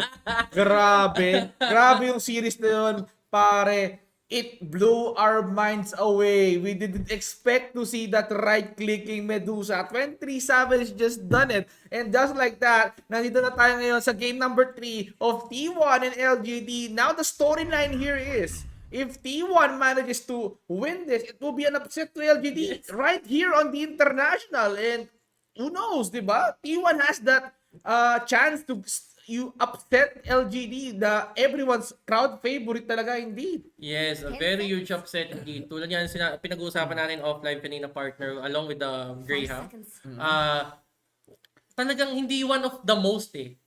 PSG LGD is the most, fan favorite talaga. Even the casters and the analysts. No, and looking T1 playing extremely well on that game number 2 pushes it to the game number 3. I mean, at first naman talaga lahat may chance eh, but with that game number 2 performance, talagang nabuhayan. Hindi lang dugo ang nabuhay sa akin, partner. Ayoko nang sabihin kung ano pa yung nabuhay. No? Pero eto, let's go on to our drafts. The drafts here are pretty good. LGD now getting back onto the Magnus, no? So kung kanina napabigyan ng T1 getting the Magnus, now it's game 1 and game 3 that we're going to see LGD utilizing that Magnus. Now, T1 here, open ang Elder Titan. Sige, palit tayo. Kami naman mag-Elder Titan and then partnering it up with a Disruptor. Disruptor is a good hero that can control the tempo during team fights. He can summon a static storm para ma-disrupt yung kalaban. No skills at all. And wow, LGD is going with the classic Magnus and Io strat. Yes, indeed, partner. And for the side of T1, they're picking Disruptor and Elder Titan. I really like the Disruptor pick. Kasi kung sakali lang na Magnus would go enter using that Skewer, just in case na wala hindi available yung dagger, he could cast that glimpse and cancel out the possible team fight that Magnus could bring to them. No? So aside from that, yes, na-recognize natin Magnus and Elder Titan parang nag-swap eh. Oh, first pick yung Magnus, di amin Elder Titan. Wala namang problema doon eh, di ba? Kung yun na yan. Sawa na rin kami sa Magnus. Napakitaan na namin kayo showing how it's done. But T1 here has something in mind because it's not joke. Probably Elder Titan will be used by Sepper and Whitemon's hero, just like the Lion kanina and the Crystal Maiden, it will be him that will be using the Disruptor. So, as I can see it, ang kulang sa lineup ng T1 is all the 3 cores. Carry, mid, and the off lane. So, ayun ang possible na pwedeng i-ban out later on ng LGD. Now, they are sure taking up their time here. Wala rin silang dito. Wala silang carry. Actually, Magnus can be a flex pick. Carry, mid, off lane support. Either way, so hindi pa nila alam kung ano yung kulang. Pero sure na sure ako, they can ban out the mid hero, they can ban out a carry hero, offlane hero, they can still go with it, and let's see how will they play this out. This is interesting talaga panoorin eh. Very interesting indeed, partner. And tulad nga sinabi mo, hindi pa natin masyado makita yung mga susunod na picks, especially Elder Titan. Nakita na yata natin mag-Porto on the past. An offlane yata. I'm not pretty sure, but same as well with Magnus. Nakita na rin natin yan mag-mid, mag-carry, mag-offlane. Kumbaga, nakita natin sa lahat ng lanes yan. So, let's find out on the following bans and eto, yung second phase picks natin kung paano mag-unfold etong drafts ng dalawang team. Kaya nga, dapat malaman natin kung ano ba talaga ang tinitimplan nila dito. T1 sure taking their time. I think, ako lang ba to? Ba't parang hindi gumagalaw yung timer ng ban ng Dota? Nakapost. So, may hinihintay pala sila. Kaya pala hindi gumagalaw si Ayo. Kala ko Statue of Liberty. Hindi, nag-text si Kuko sa akin. Ano sabi ni Kuko? Nag-Yossi daw muna yung PSG LGD. Yossi break and Yossi chill, man. They need to take out their heads para mawala yung gulo ng utak nila since it just it is a wonderful strat by T1. Everyone was shocked when they managed to pull it off. Yes. Yes, they have the chance, pero they solidify it during the Trosian team fight. And of course, on the top lane, nagka-buyback lahat. It was a really messy team fight. All of them had buyback. All of them committed buybacks. All of the skills had been used. Gusto talaga nila makipagdigmaan. It's a very, very disastrous thing to see. Na this, wala pang finals to. Best of 3 pa lang to, guys. Quarterfinals pala to ng upper bracket. Pero it feels like the finals for us eh. Yes, indeed, partner. And this feels kind of personal. Aside from T1 na medyo may, I don't know kung beef dito with PSG LGD, pinagbibiruan nyo nga kanina 2-1 kasi yun lagi ang nagiging outcome na itong PSG LGD coming up on top. But for us Filipinos, talagang personal sa atin to. Of course, we have Kuko di ba? Kumbaga, grabe talaga yan. Grabe talaga yan. Pero napaka-effective talaga gusto ko yun nag-level up na yung prod natin. Dati pataas-taas lang sila ng board ngayon. Oo. Notepad Digital na yung na. Grabe si Direk. Idol ko si Direk. Ibang klase magbigay ng mga senyales dito. But anyways, let's get back into the draft. And the game is not loading still. So, what just went wrong with game number 2, which is, LGD has a high chance of contesting it. They just have to rely on Ames right click, pero in the end, ano nangyari si 23 Savage yung naging right click. Lalusaw yung mga ilo ni Terror eh. I think what happened right there is walang mali yung LGD. LGD really wanted to extend that game kasi meron kang Terror Blade. Kumbaga, T1, tulad ng na-mention ko kanina, their winning potential is at the middle phase of the game. What happened right there is T1 actually extending their scale. Kumbaga, yes, you have the Medusa, pero in terms of heroes on the side of PSG LGD, you have Earthshaker, you have Snapfire, na talagang pwede mag-translate into core, especially on that late game. T1 actually the one that came up on top, no? So PSG LGD did nothing wrong there. It's just that T1 just showed us a different level of gameplay.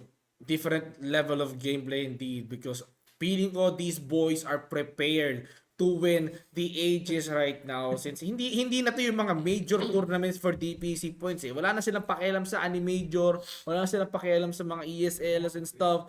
This is international. You can't afford to lose. Ang laki na ng pera nila dito and they wanted to be more greedy and able to get this more. And shout out sa mga nandun sa comment section. Hi Bernice. So siya po yung nakasama ko mag-cast ng isang araw, pero hi sa'yo. Ang dami na nagpapa-shoutouts dito, paring Ito si moderator. si Sir Harry Blabbergasted. Ayan ibang klaseng pangalan, parang pang parang pang Harry. Ano pangalan? Harry Blabbergasted. Akala ko yun yung lapis na may kulay. Ano yun? Yung mga Faber-Castell. Pero hindi, yan yung advisor natin sa Midnight Mayhem. Ay, masay po. Ayan. Hoy! Biglang bait Hoy! Guys, So, para daw pang sulat. Hindi maganda sumulat si boss. Hindi, chat ko lang. Kinukulayan yung buhay natin. Chat ko lang siguro yung advisor natin. Ano ko? Pero aside from that, Joaquin Vasquez, shoutouts to you. Ayan siya. Watch out daw muna. Pero ito partner ang balita dito, syempre mga Chinoy yan, diba? Hindi Chinoy, mga Chinese, Chinese Pinoy yan Mga Chinese yan, yung mga Yossi niyan mahaba Kaya medyo natatagalan lang tayo sa ating pause right now. Parang kanina pa tayo nagkwekwentuhan dito nandun pa rin naka-stuck sa timer. So. Tsaka chain smoke yan, partner. Yung Yossi mong nagamit, yun na yung pangsisindi mo sa susunod. Hindi, saka feeling ko, yung amount ng smoke na ginamit nila all throughout game 1 and game 2, ganun yung ini-intake nila ngayon Parang, kailangan natin ng ganung kalaking smoke para makalimutan natin yung nangyari nung game number 2, Actually, jokes aside, we've been pointing out the way PSG LGD controls their utility. We've seen smoke. Napakaganda ng timing ng smoke nila. Playing it out with the time that the smoke of the seat refreshes. Kasi may cooldown yan No? Kumbaga napakaganda nung timing, just in time para pagkagamit nila ng smoke, meron na ult available. Napakaganda. Tuloy-tuloy nga yung smoke di ba? Sa ang ganda ng update ngayon for the smokes into utilities na pwede mo ibato into Dota 2. Having 3 smokes at the start ang laking advantage, and the cooldown, I think it decreases eh. It decreased. So, grabe yung impact talaga ng smoke sa ating laro. They're just utilizing it. Dati ang tamlay eh. You need to save up. We have 2 smokes. As ang tagal mag-refresh. Oo. Kaya you have to consider it out. You need to use it wisely. Now, Break time's over. okay lang. Mag-wars lang. Mag-smoke tayo. Mag-rotate tayo. Wala tayong pala. Okay lang. Marami pang smoke dyan. Oo. Marami tayong supplier dyan. And eto, partner, mukhang tapos na mag-Yossi. And eto, nakita natin Doom and Medusa ban as we were talking about off-cam. Grabe. Ayaw na nila, no? Kumbaga, 3 heroes coming in from the previous draft of T1 from game number 2 actually being banned or being denied Dire pick. should pick now. It's ready. Being denied. But of course, ito ang hindi madi-deny for T1. This is going to be a risky move coming in for T1. This is a Carl hero. This is a mid-hero Storm Spirit. But in terms of the international records na meron dito si Carl, this is the 3rd time that Carl will be using Storm Spirit at mid. But, you know, makikita ko kanina na, pinakita kanina na yung gamit ni Storm Spirit with yung gamit ni Carl with the Storm Spirit, it doesn't go out really well since he managed to lose 2 with the Storm Spirit. Lahat ng games niya with Storm Spirit, puro olats yun. Now they're gonna risk this. Sabi nila, this might work now. So kung hindi ngayon, kailangan makapaggamit si Carl ng Storm Spirit. Last na to eh. Kailangan na natin ibigay lahat eh. Do or die na to for T1. Or baka setup lang yun. Oo. Ipakita natin na kunyari may na-storm ko para pag... pero hindi, no? Build up pala yun, no? Parang may kwento, pero most definitely hindi, no? This is the TI. Wala nang tinatago dito. Lahat labasan na. No? Kumbaga, kung kailan mo ilalabas yan kung malalaglag ka na, di ba? So, kumbaga latagan na ng alas to, partner. Grabe. And, Alam mo yung reaction ng LGD nung nilabas yung Storm Spirit? yes. Tinanong si Carl eh, bakit mo nilalabas yung Storm Spirit mo, pre? Ha? Pasko naman eh. And actually, they are taking up their time. Totoo. No? They're taking up their time. Nung nilabas yung Storm Spirit, a very quick Storm Spirit pick. And eto na yung PSG LGD, 1 minute remaining. Still an ample amount of time. Pero medyo natagalan sila this time. Nakatagalan sila. Oo. Because feeling ko, ano kayo sasagot natin sa Storm Spirit? Could be a void spirit or Counter it well, and of course, the action is there. Ursa will be put out into play. They wanted Ame to just pulverize T1 here in the process. So, having an Ursa in your draft, magandang lockdown ang kailangan nila dito. And then, if they manage to secure the lockdowns, Ursa can just rip them apart. That's the plan of LGD. Ayaw na nilang Terror Blade, pero it might not work out in the end. Pero T1, knowing that the Spectre is open, sige, no choice. We want the Spectre. May Ursa kayo, may Spectre kami. Now, I think they're lacking something here. They have the mid, they have the carry for T1. I think the off lane is missing for them. And both of these teams, they're just, I mean, may carry na sila. So, probably a Magnus mid, a Magnus off lane. Pero most likely, Magnus is going to be mid on this one. Pero LGD, it's going to be a mid or an off lane as their last pick. Yes, indeed, partner. And actually, Spectre could play out as an off lane. Pwede. Pero sa kaso ng T1 dito, especially they don't have those kind of reliable stuns like Lion could give out. Okay. Maybe Spectre could actually play as a carry nga talaga dito and pick out an off-lane hero pa. Tidehunter. They actually banned Tidehunter. No? Good call, good call. I was about to say T1 is good with a Tidehunter pick. Pero maybe They're cooking something else here. Yes. Probably a Spectre offlane is possible Oo. since okay, wala nang Tidehunter, ayaw nila na makuha. And by the way, shoutout kay Christian Labaho na player ng anong team 'yun? Blacklist International Uy, na shoutout PUBG sa'yo. Mobile, no? Shoutout sa'yo. Hoy magde-date pa tayo, men. Yun. Ayusin mo patino ka dyan. Anyways, now it's going to be very very interesting because the Nature Prophet is banned along with the Necrophos kasi alam nila na probably an off lane is missing on the side of T1. Lycan is a good ban too because hindi natin alam mamaya bulagain tayo ng Lycan na may kasamang dragon eh. Naku, oo. Kaya kagatin niya yung oso, naging oso-aso na siya, di ba? So, mahirap nga naman talaga yun. Pero ito, from the side of T1, they are banning off-lane heroes. So, tingnan natin, no? Actually, PSG LGD could adjust with their current heroes kung sino yung magpe-play out as mid or off lane. Pero most definitely an off lane here for PSG LGD. For the side of T1, an off lane or a carry. Kung i-off lane nila si Spectre. Pero Dyer's Eto na. Ember Spirit mid. Walang kaduda-duda. It's nothing to say zero. Ember Spirit will just utilizing match as much as damage as possible. Just controlling the lane. Or, feeling ko, Spirit versus Spirit to eh. This is going to be an interesting rivalry between these two brothers and the Dota lore. Wala pa yung dalawang kaluluwa na yun, sila Ember, ay sila Sila Void Spirit, saka si Earth Spirit, no?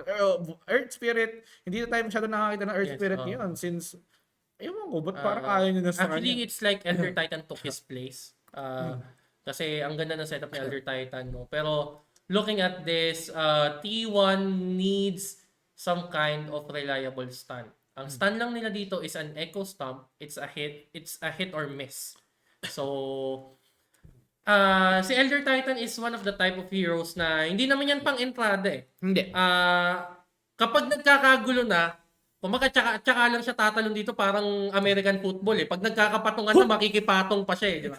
So, kailangan natin ng good initiator dito for T1. Something that has the same effect as Magnus or a Lion. Ay, probably. Gusto ko yung comment section na yan. Nakakita ako ng Benchful Spirit na nag-comment. Hindi pa ako may nag-Benchful Spirit na ba sa group stage? Parang wala pa, no? sa group stage, Meron na, pero hindi siya sa- ganun ka-ingay. Pero probably this is a possible off-lane kasi we all know the meta of Benchful Spirit which, you know, can like rush an Aghanim Scepter tapos kapag namatay, may iiwan ng illusion and then, okay lang, mamatay hero ko. Nandiyan pa naman illusion ko which can summon skills. He can use a Nether Swap, he can use a stun, Wave of Terror, yung aura niya nandun pa din. Parang hindi ka pa rin namatay kasi yung kaluluwa ni Vengeful Spirit is still there. So, Kumbaga yung presence niya doon pa rin, no? Yes, you get the gold, you get my XP, pero hindi. Venomancer Paul! Lason ang T1 ngayon! Kikiam pick partner. Kikiyang pick! Kikiam offlane to mga Oh, kaibigan. wow! And actually, this is a very good pick against Ursa. Kasi, I mean, if your ultimate expires, if your BKB expires, akong bahala sa'yo. I'll make sure na you'll get under control under the multiple dispels, disables of this Venomancer can give. Oh my God, it's a very surprising pick. We didn't see this coming. Okay rin eh. Oh my God. Saan ang galing yan? Ayun na, nilabas na ni Kuko yun. Okay, so he managed to, you know, play around with the drafts and Ursa ka pala, sige, lalasunin ka ng entire T1 team. Venomancer, would he be the game changer that leads T1 into a 2-1 success or will it be the PSG LGD Cinderella story na 2-1 pa rin until TI10? Let's find out, partner, because this series, this will be the game changer. This will be the ending of the 2-1 saga between T1 and PSG LGD. Yes, indeed, partner. Now, let's see kung sino ang magte-take advantage sa 2-1 saga na to, partner. And looking at the drafts, sino sa tingin mo dito ang mananaig? Alam mo, partner, masasabi ko lang dito, I will go with the T1's pick since ginulat tayo ng Venomancer eh. Nalason din tayo sa ating caster table, kaya all I can say is, it's going to be T1 with the surprise draft, surprise pick, and they will be playing this out with a surprise. But let's predict sinong team ang mananalo. T1 agad! T1 agad! Bakit T1 agad! tinatanong pa ba yan? With the most last hit at 7 minutes, probably a Spectre. Oo, okay. Ay, kaya lang siguro. 2023. Pwede yung mid eh. Pwede mid, pero 23 Savage is our hope here. Oh, sige, 23 Savage tayo. Yan, Spectre. Last player to be killed. Putik, Ursa na natin. Amin na yan. Ami, sige. Nang hula na lang. First player to buy a Blink Dagger. Magnus? Oo, Magnus to. Ayan. Magnus. Ayan, kopya-kopya, libre kopya mga kaibigan. 40 seconds left for you to predict. Yes. Pero eto, wala tayong smoke na makikita ngayon from the side of PSG LGD. Early on the game number 2, nakita natin that high ground attempt dito sa triangle nung T1, nakuha nila dito yung first blood in favor of PSG LGD. Now, let's look at this one. No? Same seas mga kaibigan. No? T1 is on the side of the Dire. PSG LGD side of the 这么 Radiant. 看的队友不会 And 生 looks 气吧？ like 这 it's 次 gonna be a fair share of bounty runes at our goal. Kalmado pa yata ang ating laruan because they don't want to waste any energies here. Ibang klase. Siyempre kung ikaw ba naman makikipag-contest ng bounty runes this early, kumbaga parang ano ka, nasaniban ka ng Enerbo, nasaniban ka ng Gary Payne. Tamang ganado. Tamang Palong-palo ka lang, ganado no? O palong-palo, di pong hyper na, ay, kami na mag-advance sa semifinals ng upper bracket. Pero, Carl here, I hope he does well with the Storm Spirit since the record shows that lahat ng Storm Spirit games niya, yung dalawang games niya ng Storm Spirit, it doesn't turn out well. Oh, ang dami. Yung agang ano to? Ang agang tip nito, partner, ha? Ang agang tip Ang agang yan. tip. Personal yan Oo, para kay personal Carl. siya sa to, ha? Santino, do your magic. Pakitaan mo. Tipan mo ng 20,000 pesos pag nanalo kayo dyan. Pero eto, no, looking at the matchup, Kuku already showing us the capability of Venomancer dito. Oo. Venomancer can control the lane, can control the clash, can control the jungle, can control everything. Controller. Control. Oo. Hindi na siya Kuku. Control na siya ngayon. Eto. Tapos may White Moon ka pa with that, anong tawag dyan? Thunderbird. Resort yun eh. Anong tawag dyan? Yung skill ni... Hindi. Thunderstrike. Thunderclap sana So, sabihin ko eh. yung DPS na binibigay dito, grabe. Malaki-laki ang gagastusin dito. Even though you have an IO which could give a pretty good sustain sa carry mo, I think what T1 does at the bottom lane will even it out. Kumbaga parang wala kang ayo. Parang wala kang ayo na aasahan kasi ang dami mo pa rin gagastusin na utility. Oo, and having the Kuku playing Uy! Oy! Grabe, last player to be killed. Naku po, si ano pa nga napapatay, mga kaibigan. Lion will be dead and magkapalitan na sila ng kills on the top lane, pero just look at how the damage per second coming in from the poison of Kuku is just hurting Ame right into his heart, mga kaibigan. The Kokoro damage coming in from the Venomous Gale, it just really shows na Sinkyu is trying to, force the utilities out. So, hindi ko gastos si Ursa ng utilities. It's going to be Sinkyu that will be spending so much since he's the IO eh. Oo, para kumbaga pareha sila nag-heal partner. Totoo. Pero ito, Carl picking up that bottle. Pero on the bottom lane, Kuku! Kukikyam ka na ngayon! Pero ito, the turnaround, Zephyr chasing out. Ito mga kaibigan, we could have a deny here. Pero that won't be needed as the sustain will be enough to save Ami's land. Kaya pang i-hold down ng LGD yung lane na to. Kuku now dropping low. He might consider like retreating muna and to playing it safe, pero he's not scared. He has the malunggay na sinasabi mo, saka meron pa siyang tango para mabuhay siya, masustain siya sa lane. Probably a good pickup item for the Venomancer ni Kuku dito is yun nga, Urn of Shadow, since he's gonna spam a lot. On top lane, Fate being punished heavily by the Thunder Strike, and he's been striking down, and they're just creating space for 23 Savage. Once a Spectre gets his core items, especially the Aghanim Scepter, then things could get different. Things could get spicy for T1. They can like pick off LGD that easily. Yes, indeed, partner. But we see here lane swap from Whitemon and etong ating Elder Titan. Nagpalit sila, no? Recognizing na it could be to their advantage kapag umakyat dito. Pero the post, lag daw medyo nararamdaman natin. Even sa Dota TV natin, partner, Oo.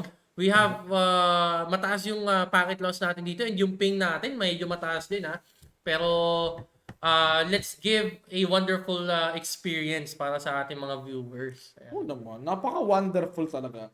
Unang series pa lang to ng day number 2 and oh my goodness, binibigyan tayo ng mga intense back-to-back actions ng ating mga teams dito. LGD and T1 fight worthy of the upper bracket. Both of these teams, they show spectacular performance into our group stages, but yun nga, T1 biglang nakapasok sa upper bracket na biglang kinabahan sa mashup dahil nga LGD, may history kayo yan pero it just shows na hindi kami takot. We can shove them into face na kalalaban kami until the end.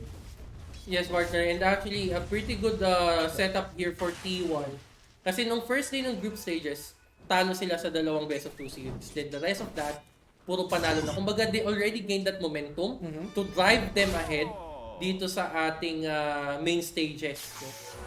Grabe, no? Kaya pala, it's very personal for them. They can't afford to lose right now. Maganda ang streak nila sa sa group stages. They can like carry this out. Yes, they lose one kaninang game number 1, pero they can manage to pull it off. At ito na nga yung kidlat, hinahatak ang apoy. Dalawang magkapatid nag-aabay sa mid lane. Mukhang kailangan nyo na tawagan si Rapid Tulpo para awatin itong dalawang to. Pero okay, why is the third party? They managed to lock down Storm Spirit and he will fall down. The TPs will be cancelled and LGD having the advantage onto Carl. Carl will be shut down, pero the Spectral Dagger coming in from 23 Savage wanted to get Fate and the block coming from Whitemon. Ito na nga ba yung sinasabi natin? Fate, will you run? Pero wala siyang mana pang suwak. And then why with that very good rotation, nandun din siya agad sa top just saving Fate in danger. Oh my goodness. LGD just taking this early game. Yes, partner. That is the effect of the Lion. No? Tulad ng sinabi ko ng game 2. Kailangan lang niya ng level 2. And kita mo yung presence niya. Nasa mid siya one time. And another, nasa top lane na siya agad. And that's only a level 2 Lion. And you can see the impact that he gives. Grabe yung impact. Ang bilis ng rotation. Fate can die because Whitemon did a solid job just by punish and the body blocks are there. Pero why just landing that Earth Spike? Safe na safe. And then let's talk about safe. Ami here on the other hand with the sustain coming in from CQ. He's just punishing Ku. Ku uma-arrive sa stacks ng stack ni Ursa Warrior. Ang tawag sa stack niya? Pero of course, why? Will be taken down. Napapadinay na sa creep. Pero 23 Savage will be getting Lion in the process. Walang deny-deny. Akin ka. Yes, partner. And looking at our hero levels just after the 6-minute mark, eto na, yung dalawang espiritu natin gained their level 6s. So we might see some rotations dito. It's either the spirit go to the other lanes or the other members of both teams come into the middle lane for that level 6 setup. A level 6 setup, they need to rotate on this. Pero Storm Spirit attempting to gank the bottom lane. Mukhang makakita tayo ng early rotations from Carl. Carl on the other hand, just waiting for the right opportunity. It's going to be an Ursa and unseen Q, and then the stops are coming in. Gumulong na si kuya mo, Carl! Pagulong-gulong na lang siya dito. And of course, they wanted to get something else, and the stun coming in from them. And Y is just running, retreating. Saan ka pupunta? But nothing to say is there. Ito na ang resback, ang kaluluwa ng LGD. Nandito na. 23 Savage nalulusaw sa apoy. That flame guard is just burning him into pieces. Triple kill! Si kuya mo, nothing to say. I have lost for words on this. And Carl is just hiding in the trees, making his quick escape. T1 Carl here, just not enough mana. As you can see, he went zap in. Naubos yung mana niya. And eto, nothing to say, recognizing that Carl is out of ammunition. Now, yung Ember Spirit dito, pumasok naman siya, getting that triple kill instead for their revenge at the bottom. Grabe. Now, Whitemon, but I think he's pretty safe. May glimpse available, so he would just walk out of it alive. Walk out of it alive. So, grabe, in terms of early game aggression, mas lamang talagang LGD. Yes, T1, they can manage to compete with the early game aggression, pero once the Ember Spirit reaches level 6, hindi na sila nag-hesitate. He managed to TP into the bot lane, aiding the attempt of the gank of a Storm Spirit. Carl, tama ka nga, gumulong siya na napakalayo because, you know, the impact of the static ball is kapag gumulong ka na malayo, mas masakit yung damage. That's what they're aiming for. Pero after that, wala na akong mana. So what's next? Wala akong pang Vortex, wala akong pang Remnant. So wala, kulang ka pa sa damage. He needs to invest a lot in mana sustain items like Orchid, like mga Bloodstone. Ayun yung kailangan ng isang Storm. Yes, indeed, partner. And parang ganito yung setup na nakita natin kanina. T1 now has the late game capability. PSG LGD could snowball easily sa early and sa middle phase of the game. The question is, PSG LGD managed to stretch the game into a 60-minute game nung game number 2. Now, the question is on T1, can they manage to hold on and wait for their timing para makuha nila itong game number 3 with their late game drafting. They need to be sure about what they're gonna do. Tier 1 towers upper grabs for LGD as they pulverize the middle tower. Walang nagde-defend. Kahit isang member ng T1. Nasa malayo sila dito. If they want to jump in, it's going to be a suicide for them. 9 minutes at early tower takedown para sa ating LGD. Sepper here is trying to, alam mo yung binuboost niya na lang yung sama ng loob niya sa neutral. Tumusuntok na lang siya eh. Pero why with the smoke setup? A possible courier here. Pero matatagpuan niya dito ang dalawang miyembro dito mga kaibigan. A relocate coming in. An Ember Spirit to possibly. Yes, it is. Mukhang mamamatay but the reverse polarity will ensure the kill. Storm Spirit zapping in. Trying to get the kill against Lion and he will be zapping out right now. That is a 2-for-1 kill in favor of PSG LGD. And that is a carry dead for the side of T1. Ibang klase yung rotations ng LGD. Kung kanina, isa-isa lang ang target nila dito. Pero of course, they want Carl. Carl has to zap out. And kulang sa mana, kulang sa bala. Saan nga pupunta? Now he's evaporating. But that Echo Stop will somehow save him. But nope, he will be falling down on the hands of Nothing to Say. This is not looking good for T1, partner. Not looking good indeed. And this is the snowball that what I am talking about, no? Ember Spirit, andyan yung relocate, and you have that Lion, and you have that Magnus, very capable of getting those single kills, no? So T1, they have to play it out very carefully, but right now Kuku, mukhang may problema siya dito, sasamahan pa to. It's a finger of death kill para kay Y, and oh my god, T1, huwag niyong sirain ang pangarap namin, T1. Hindi. You have to hold on. Hindi, ganyan daw talaga kapag bida. Sa una na papabugbog, pero mamaya gaganti ang api. Pero, the fact says that LGD has the, mas lamang sila to the early game, but the Horns are coming in. Static Storm will be used at gumaganti na pa isa-isa. Whitemon will be getting the kill onto Ame by that static field, mga kaibigan. Kinulong pa nga sa Astrodome. Hindi na nakawala eh. Yes, indeed, partner. Now, Nothing to Say chases out this Elder Titan and into that Echo Stomp. Echo Stomp connects. Pero wala na tayong follow-up dito and looks like he would just walk out of it with that teleportation scroll. Ibang klase yung team fight capability. I mean, pick off capabilities ngayon ng LGD. Kung kanina, isa-isa ang kaya nilang patayin. Ngayon, they can go in 2. They can go in 3 heroes as early as like level 6. Ganun sila determinado manalo. Kung kanina, isa-isa lang. Medyo matumal. Pero ngayon, shutting down 2, shutting down 3 can throw T1 really off guard. Now, Ursa with the cleave, just thanks to the Magnus, so it will be a very effective farming strat for LGD to saving up resources. Pero yun na nga, pinabalik na, pero bumalik siya. Ang daming balikan dito, sana all bumabalik para Expo. Pero eto, a very early Roshan attempt, just 12 minutes into the game. Does T1 know this? Looks like they don't. Could this be a free Roshan? Actually, Storm could zap in and try to steal or snatch that Aegis. And mukhang hindi nila alam. This is the free Roshan, mga kaibigan. And this is to no surprise that PSG LGD is currently leading the early to middle phase transition ng ating game. It's because of their lineup, no? Ganun lang ka-basic yun, no? Kumbaga hindi na to sorpresa sa akin na talaga ang lakas ng PSG LGD ngayon. The surprise here would be kung T1 yung nagsiset ng pace ngayon. Oo. Pero hindi ganun yung current situation.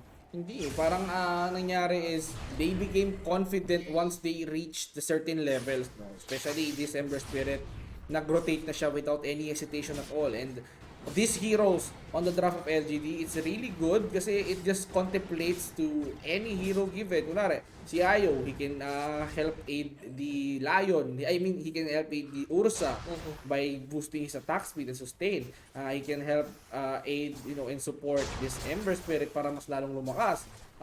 He can also relocate Magnus so that they could like make a set play and take down 2 or 3 members of T1. But T1 here will be trying to break down the barriers and attempt a push into the bottom lane. Pero mukhang mahuhuli na naman ng kuya mo. Saan ka pupunta? Carl! He is not looking very good here because he is falling down onto the hands of LGD. parang consistent siya eh. Dire will stand. Yes, partner, no? And Radiant's bottom wala tower is namang under attack. problema. I mean, tulad na sinabi ko, it's as expected na maraming mamamatay dito sa side ng T1. Early phase of the game, middle phase of the game. The question is, or what should T1 do is, try to capitalize on every single creep that they could get, try to evade as much as they can, but not too passive. Get aggressive sometimes, no? Be smart on getting those fish kills. And yeah, try to prolong the game, no? Kumbaga, this is the advantage of PSG LGD, but wag mong ibigay lahat ng advantage sa PSG. Oo, kasi if nabigay mo lahat, wala namang titira sa'yo. Ganun talaga guys. If you want to make buhos your everything, kailangan magtira ka para sa sarili mo, kundi masasaktan ka lang. Ganun. Ayaw masaktan ng T1 and they have to be more careful than this. Defensive strat. Ang T1 dito, they're just waiting for LGD to come closer at welcoming sila isa-isa. Carl just clearing out the creep wave dito and now no smokes will be used. They're just controlling the jungle sa may triangle ng Dire and LGD, they know where to rotate. They're just helping and nothing to say here just to clear down this neutral stack sa may jungle side ng T1. Yes, partner. And looking at our net worth, 3 cores coming in from PSG LGD leads our net worth. Ember Spirit on top. Actually, for the 3 cores of T1, hindi naman siya ganun kalayo. It's still manageable, but you have to work your way up. Especially for a Spectre, for the Storm Spirit, maybe 2 core items. For the Venomancer, para mas magkaroon siya ng utilities. Or ito na nga, yung lantern niya dito, kakadating lang, no? And building into a Sangge. So, kailangan niya magpakunat. So, hindi ganun kalayo. But then again, kailangan nyo nang magsimulang humabol. Kasi kung hindi, tuloy-tuloy na yung snowball ng PSG LGD and it's gonna be harder for T1. Ay nako, you don't want that to happen. Early game pa lang, nagpapakitang gilas na ang ating LGD and if they snowball and they transition into something else that won't look good onto T1, pero somehow nagiging competitive pa rin naman ng T1 dito as they try to contest with the pressure na binibigay ng LGD. LGD, they're not stopping with their rotation. Look at why he's very confident with his advances. Kahit lumikod siya, wala siyang problema. Maibitaw niya lang yung stun, yung hex, Yes. and yung finger from below. So, I love how Y plays his Lion support and especially I'm impressed, no? Hindi na mas bumabalimbing ako sa LGD. I just love how this Chinese team played out with their discipline. Hindi sila ganun napapatinag lang. After nung tilt kanina, bawi. Nothing good happening to Radiant's middle tower. This is the calm before the storm, partner, no? And Radiant's getting as you can Dire's see bottom now, tower. PSG LGD stomps forward dito and Radiant's middle tower is under as we may see, T1 could be having some space. Pero ito, the Hex coming in to Whitemon and this is a dead Disruptor. Easily falls down for PSG LGD. Pero ito, BKB pop, relocate dito with the Ursa, mga kaibigan. But the Astral Spirit is there just to ward off the rest of the members of PSG to LGD. Radiant one. That hurt a lot, partner. Makita natin dito na nag-overextend na ang ating Ember Spirit. He's not hesitating in terms of making space for the Ursa. Ursa on the other hand, grabe umatngat lang ng support sa top lane and with the IO, it was really impressive na walang galawan and mukhang makakita sila na malupit ang target. And there you go, nangat-ngat ang Spectre, seeing the deal with the finger of death. Pero ito things ngayon kung kanina medyo kampante pa ako with the status or the situation of T1, ngayon medyo problematic na siya. Kasi getting caught off position na yung problema dito ng T1. And looking at our net worth, nung una medyo nagsispike pa siya, pero ngayon it's no way but up for the side of PSG LGD. This is getting concerning na talaga for the side of T1. They have to do something. But first, they have to build some core items pa to be able to do that. Oo, kailangan nila talaga ma-sustain ang kanilang mga sarili because if Ursa managed to catch you, wala nang gagawin yan. Talagang he will pierce out to your armor just by hitting those normal attacks. I love how LGD is just playing it safe. Hindi na umaabante yung kill score ng T1, pero LGD, when they rotate, okay. So, mukhang nakita tayo ng think of dito. Saan ka pupunta, Magnus? Here comes Carl. But 23 Savage will get the kill. Ibang klase yung gigil ng T1 and the smokes will be popped for the side of T1. Wala na siya masyadong panggulong dito, pero LGD with the attempt to go bot. Hindi na tinuloy. Yes, partner. And nakita mo may pa-bonus din doon. Lechong baka naman. Yung sa tire, napatay nila, no? Pero eto, that fish off into an SOD setup. Can we see something here? Actually, Spectre already got his Agrim Scepter. So, eto na yung possible game changer natin, partner. Because, eto na, magdidikit-dikit na to for sure. Eto si Lion, eto si Ayo. Hindi na dapat yan naglalakad ng mag-isa. Especially with that Spectre pick up. Spectre. Oh, napakagandang wordplay, kaya napakabagay talaga sa isang Scepter, ay sa isang Spectre ang Aghanim Scepter, diba? Pati ako nalilito na sa items saka sa hero. Pero being consistent with their items, no. T1 needs to play more safe while they're creating space for 23 Savage, because you can't afford to feed while giving space to 23 Savage while nagpo-farm siya. Wala parang Olats pa rin Yes, nakaka-farm siya, pero mas lumalakas din yung kalaban just by eliminating members of your team. Pero smokes are coming in, pero I love how Whitemon uses his Glimmer Cape para magtago sa puno, no? So, I think he knows it. Nothing to say versus the Carl on the other hand. Ay, hindi pala Glimmer Cape yun, pero ano pala yun? Oh my goodness, may sentry wards dito ang T1. Amulet pa lang. I agree with you, partner, no? Ang ganda ng positioning ni Whitemon doon. Detecting or popping excuse me po, ayan. Popping off the smoke of deceit dito, no? That could actually be big. That's 4 heroes under the smoke of deceit. And nagtaka yung PSG LGD, like, saan manggagaling yun? Ba't tayo na-pop? Meron ba tayong di nakikita? And naglagay sila ng sentry ward doon sa high ground, but actually Whitemon is on the 3 lines. Now, kita to alam ng T1 to. Alam nila. Now, the blade ward coming in from Pugo could play it out big. Ito na, sineset up niya na.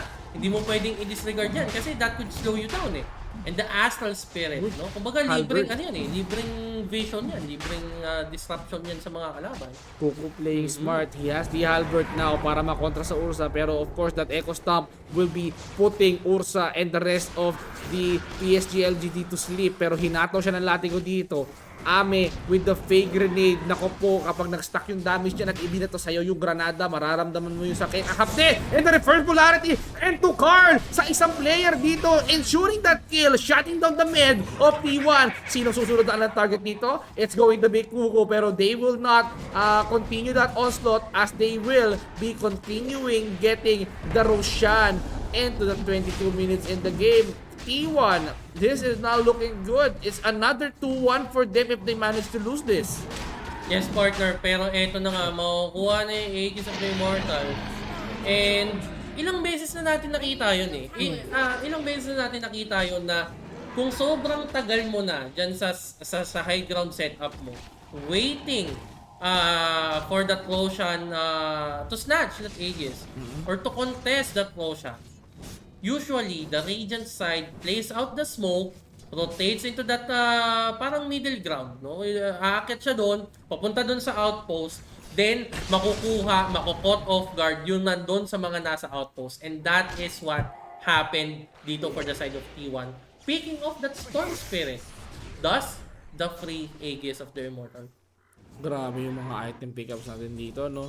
May corrosion orb na dito, nothing to say, so it applies an additional damage armor reduction plus the poison coming in from the venom orbs, no? So T1 with the attempt to kill this Ember Spirit, pero ito na nga yung static field ni Kuya mo Whitemon, and he will be escaping, pero saan ka pupunta? Pero that is a miracle TP. Whitemon will be escaping safely, and there you go. Ano nangyari? Kala ko naghang Just in time, partner, no? That's actually a space created, no? That's 3 members of PSG LGD rotating on that one. Kasi medyo kinabahan sila eh. That's their Ember Spirit. Wala sa kanya yung Aegis of the Immortal. That could have been a kill. Tapos pinapa dito ni Spectre yung Shadow Step niya. So kinabahan. So TP tayo. Tulungan natin. Pero actually, that's just to create some space. Create some space indeed. Kahit na-pop na yung ultimate ni Whitemon, okay lang. Trabaho ko yan. It's just me that to disrupt the enemy heroes para, okay, wala. Tsaka Knock-out sila. nagpo-cooldown yan eh. Nagpo-cooldown, oo. Diba? Na-delay pa nila si Ember Spirit and they bait out the members of LGD to defend and help kuya mo Ember Spirit. Pero yun na nga si Carl playing safe. Sabi niya, I can't do this anymore sa top lane because nandito na si Ursa. Carl needs to play safe. He only has the Orchid Benevolence transitioning into BKB. Kailangan niya pang maging he needs to last more into team fights while he rolls. Hindi naman gugulong ka na tapos para mamatay. You need durable items like BKB is one of the good item pickups. Parang suicide yung partner. And actually, yeah, I agree with you. BKB na nga talaga ang kailangan na setup dito. Especially we're moving on to the late phases of the game. Very crucial na dito ang BKB pickup. And so far, Ame going into the high ground of the triangle. Pero Whitemon with that Glimmer Cave. But that is an easy kill for the side of PSG LGD. Also taking that tower at the bottom lane. Tier 1 tower. Tier 1 tower, exchange of blows right now. LGD just trying to march down and barge into the territory of T1. How will they contest this? Kontrolado nila yung baba. This is not looking good because they need more space, especially 23 Savage. Ganon ang ginagawa ng LGD, just closing the gap, playing as being aggressive as they could. Pero saan ka pupunta Kuko? Sabi natin kasi, and the rest backs are coming in. Na corner ang kuya mo Kuko. That Venomancer will be taken down. Wala na ang saging. 4v5 na lang ang sitwasyon dito. T1 with the numbers disadvantage. Yes, partner. And yan nga yung minimension ko, no? It's just that T1 is I'm not sure pero cut-off position eh. Again, cut-off position. You know there's an Ayo na may combo na Oso, which is Ursa. So, bakit ka pupunta doon? Diba? I mean, nowhere else is safe for you, not unless you have someone along with you na pwedeng tulungan ka. Pero eto, magkakatagpuan nga dito, partner using that haunt para relocate somewhere else itong Spectre. And things are not looking good for the side of T1. I'm gonna be honest. My heart is on T1 side. I want them to win. But it's basically ito na eh, PSG LGD, no? They're 10k above the net worth. So let's see how will T1 manage to catch up to PSG LGD on game number 2. Let's see how will they catch up on this because LGD, it just shows that the Chinese discipline isn't going nowhere. They're just composed. Sabi ko nga kanina, nag-reset lang talaga sila ng utak, just taking a break on what happened in game number 2. And then game number 3, sabi nila, it is our game indeed. Kahit mag-Beno ka pa, kahit mag-Storm Spirit ka pa, Carl, pero you won't do anything at all. Pero this is not looking good for LGD as Y will be falling down. They want nothing to say, pero they won't contest it at all. Okay na yung isa. Let's not get greedy on this as we try to fall back. Unti-unti pa lang tayo bumabangon. Huwag na nating sagarin. Yes, partner. And if kung hindi nyo napapansin, no, the Aegis of their Immortal is expired. Oh. That's a very good move for T1. No? Pansin natin for the past few minutes, they have been playing passive. Not passive enough since there have been some pick-offs. Pero pwede na. At least na-expire Aegis. And by the time na na-expire Aegis, they managed to catch etong Lion, slowly trying to climb up. Pero eto, the Orchid of Malevolence into that Ember Spirit. Could this be a kill? It is a lag, mga kaibigan. Naglalag din po kami. Huwag po kayong mag-alala. I know we experienced all this, but Storm Spirit falling down instead. The Yule Scepter setup for the Elder Titan. And that's a double kill. I mean, 2 kills for the side of PSG LGD. Could be 3. Kuko will fall down? Yes, he will with that skewer. That's 3 members down for the side of T1. Hindi ko to gusto. Hindi ko rin to gusto makita because Ursa being the reckless machine here, and I love this combination of the Ursa and IO because tingnan mo yun, yun yung portal ni Doctor Strange yung sa kulay blue. Pero ito na nga, pinaikot-ikot na nga si 23 Savage, just using the manta just to pop out, and there you go, na-lock into play si Kuya mo 23 Savage. Anong Savage? Mas Savage daw si Abby sa'yo, and this is not looking good because they wanted to continue up to the tier 2s. Yes, partner, and that's actually 4 heroes down for the side of T1 in just a matter of minutes. Precious minutes where you could actually be climbing or chasing off yung gaps ninyo with PSG LGD, but instead, 4 yung mamamatay dito. Now, T1 needs some kind of miracle here to get those gold. Kasi gold reliant tong mga heroes eh. I mean, Spectre, kailangan niya ng damage. Kailangan niya kumunod somehow. Storm Spirit, his mana pool. Venomancer, the sustain, the, the armor or the health. I mean, wala na tayong big ultis na aasahan dito this time. The Horn Toss into this White Moon. A Usurper Send of possibly a kill? Yes, it will. Now, kita mo, bakit ka nandun sa taas? Eto, bakit ka nandyan? Mag-isa ka lang. That's 2 kills. A Storm Spirit kill. Not looking very good. Now, Loco, nothing to say, enters into this Venomancer. 23 Savage dito. Ang lag, mga kaibigan. Hindi na kinakaya ng internet natin. Now, Spectre looks like he is alive, but Kuko, he will fall. Piling ko kaya sa talo T1 kasi lag nga. Oo. Wala, pabigyan na lang natin ng LGD dito, guys. Wala, lag talaga eh. Pero, no, kidding aside mga kaibigan, I love the coordination of this team. Kahit pa paano, napag-isipan nila yung ng mabuti yung draft nila. Although, yes, aminin ko na nagulat din tayo sa Penofic. Pero, yun, ginawang karne lang ni Ami. Wala na akong pakialam sa Terror Blade. Huwag nyo na iban. Mag-uurusan na lang ako. Tinuhog ng parang kikiam talaga yung Venomancer eh. And just like what I've said, gold-dependent heroes. Wala tayong big ultis na inaasahan. You have to fight your way through it.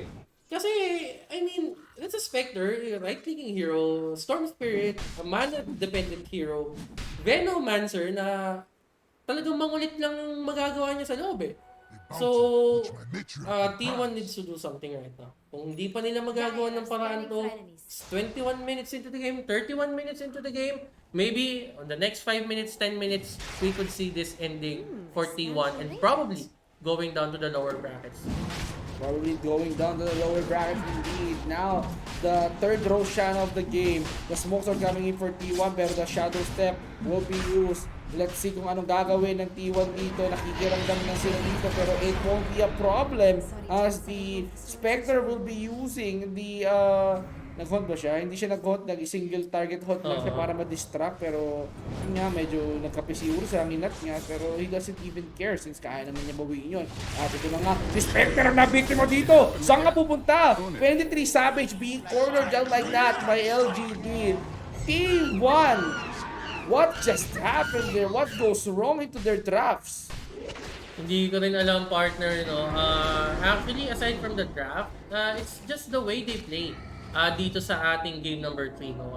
Marami tayong minor mistakes, slowly building up into big impacts dito sa ating game number 3. No? I mean, kailangan ng milagro. Kailangan ng milagro for T1 to win. It's 25k gold lead, 32 minutes into the game. Plus, your draft is gold dependent. How will you try and win this? You don't have those big ultimates.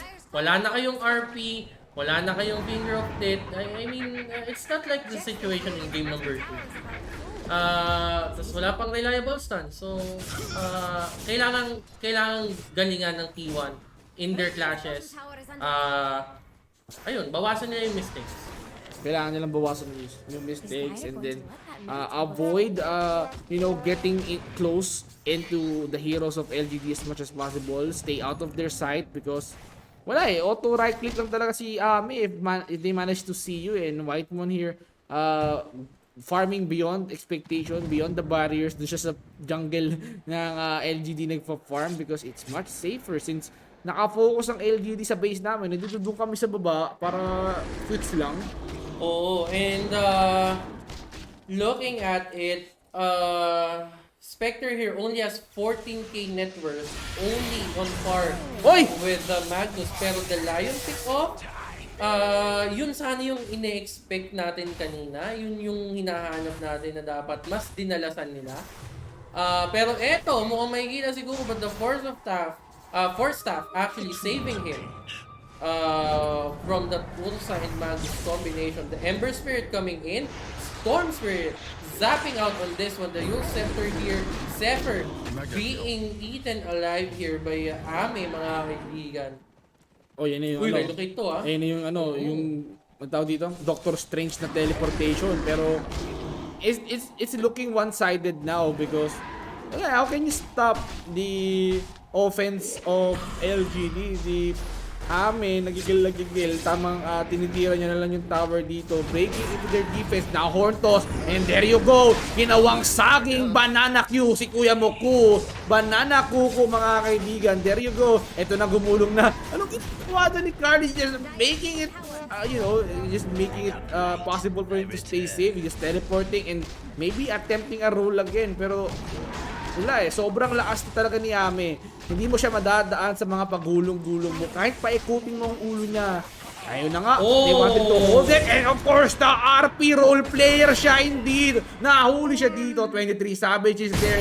Nope, the Echo Stomp is there. Pero okay, print natin yung nangyayari dito ha. Ito na yung ultimate. Samot sa rin skill na ilatag na Static Storm. Pero it will not stop the onslaught of LGD. Kahit ang lakas ng tulong din yan ni Elder Titan, pero it will not scare the LGD kahit mag-Earth Splitter pa siya doon. Now they're taking out the objectives one by one. The tower and the top lane. Susunod ang barracks. Kuku, nag-buyback ata to. Ito na barbecue na naman siya dito. Of course, he will be dying on the hands of LGD again. They need to call this out because medyo nakakapagod na for them. And there you go, paikot-ikot na talaga si Elder Titan. Dumangat-ngat ng LGD. How can you stop this? How can you stop this, partner? I don't think they can. Well, a fortification popping out dito sa side ng T1. Looks like, sabi lang, hindi pa tapos yung laban. Pero again, fake yan. Just doing it precisely. Kanina pa, wala tayong nakikitang flops. Lahat ng entrada niya pasok. Lahat ng hatak niya pasok. And, I don't know, partner. With this one, I don't think T1 could bounce back coming in from this. They just have to call this out.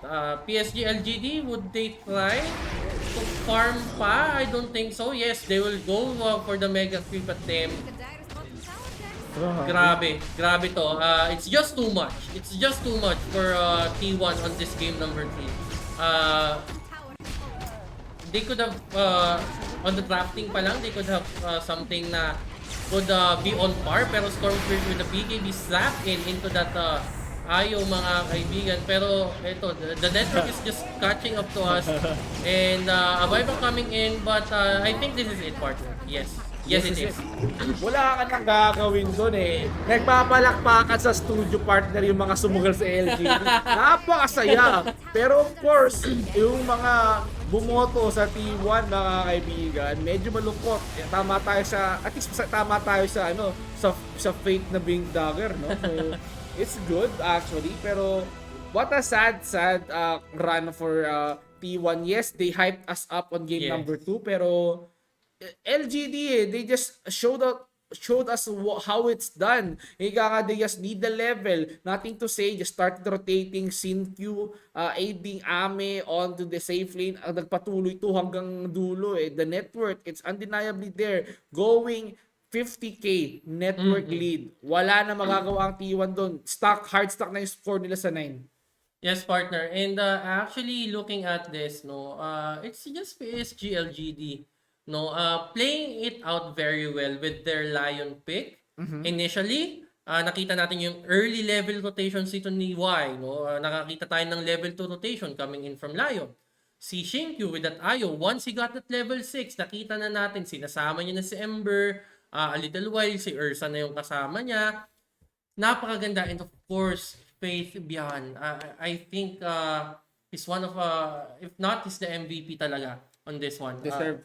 Lahat pasok Yeah, actually, lahat ata na nagmamagdos na pick, nagiging MVP. Kung game number 2, si Kukoy naging MVP ng entire game number 2. Pero deserve talaga ni Faith Bian because lahat ng mga horn toss niya on point, yung commitment niya ng reverse polarity was really to make sure na walang kawala si Carl, walang kawala si 23, and that is the story of the 2-1, ladies and gentlemen. Yes. Up until the international 10, mga kaibigan, it is like LGD just thumping T1, forcing them to fight 2-1.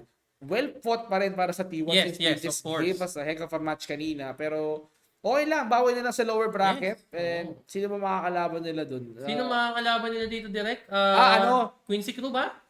Quincy Crew? Quincy Crew yata. Oo, Quincy Crew ang makakalaban nila. Alliance. Ay, Alliance. Alliance. So, ayan no, T1 no, baka hindi natin alam, baka napagod nung game to. 60-minute game yun eh. Oo naman, So, nakakapagod yun. it could be the experience. We don't know. Nonetheless, both teams showed their best. T1, the road is still ongoing for them, but instead on the lower bracket na. Oo naman. PSG LGD moving on to the semis of the upper brackets.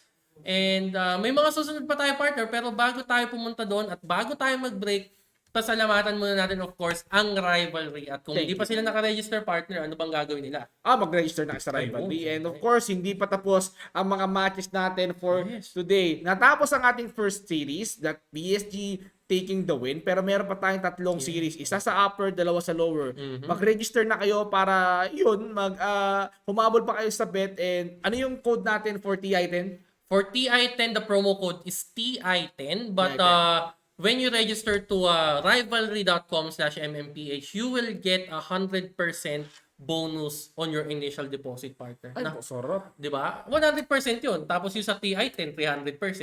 Paldo-paldo. Paldo. Doon pa lang panalo ka na eh. Panalo, Tapos itataya mo pa. Kumbaga exponential ang panalo mo dito, partner. Oo, ang sarap nun. Tapos babalik kayo sa amin, lilibre nyo. Ayun ang mas masarap. Oo.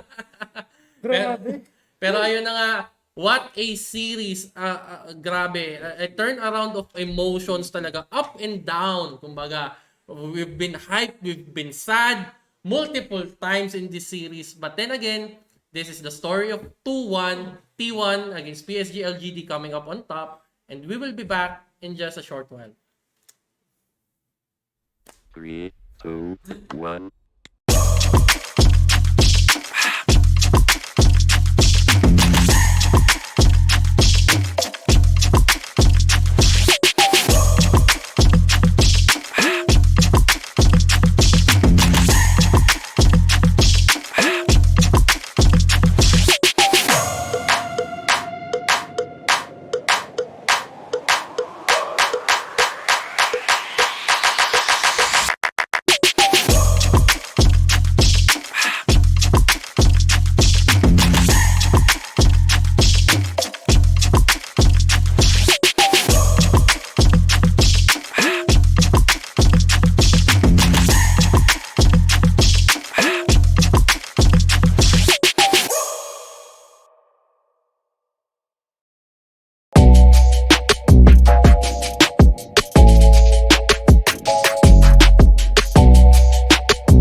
This is Keanu Reeves, and welcome to Rush Lane. Rush Lane is a new intense multiplayer racing game where you can compete against real players to win real money. Set in the towering crime-filled metropolis of Hub City, here champions put their life on the line for glory, power, and riches in the ultimate death race known as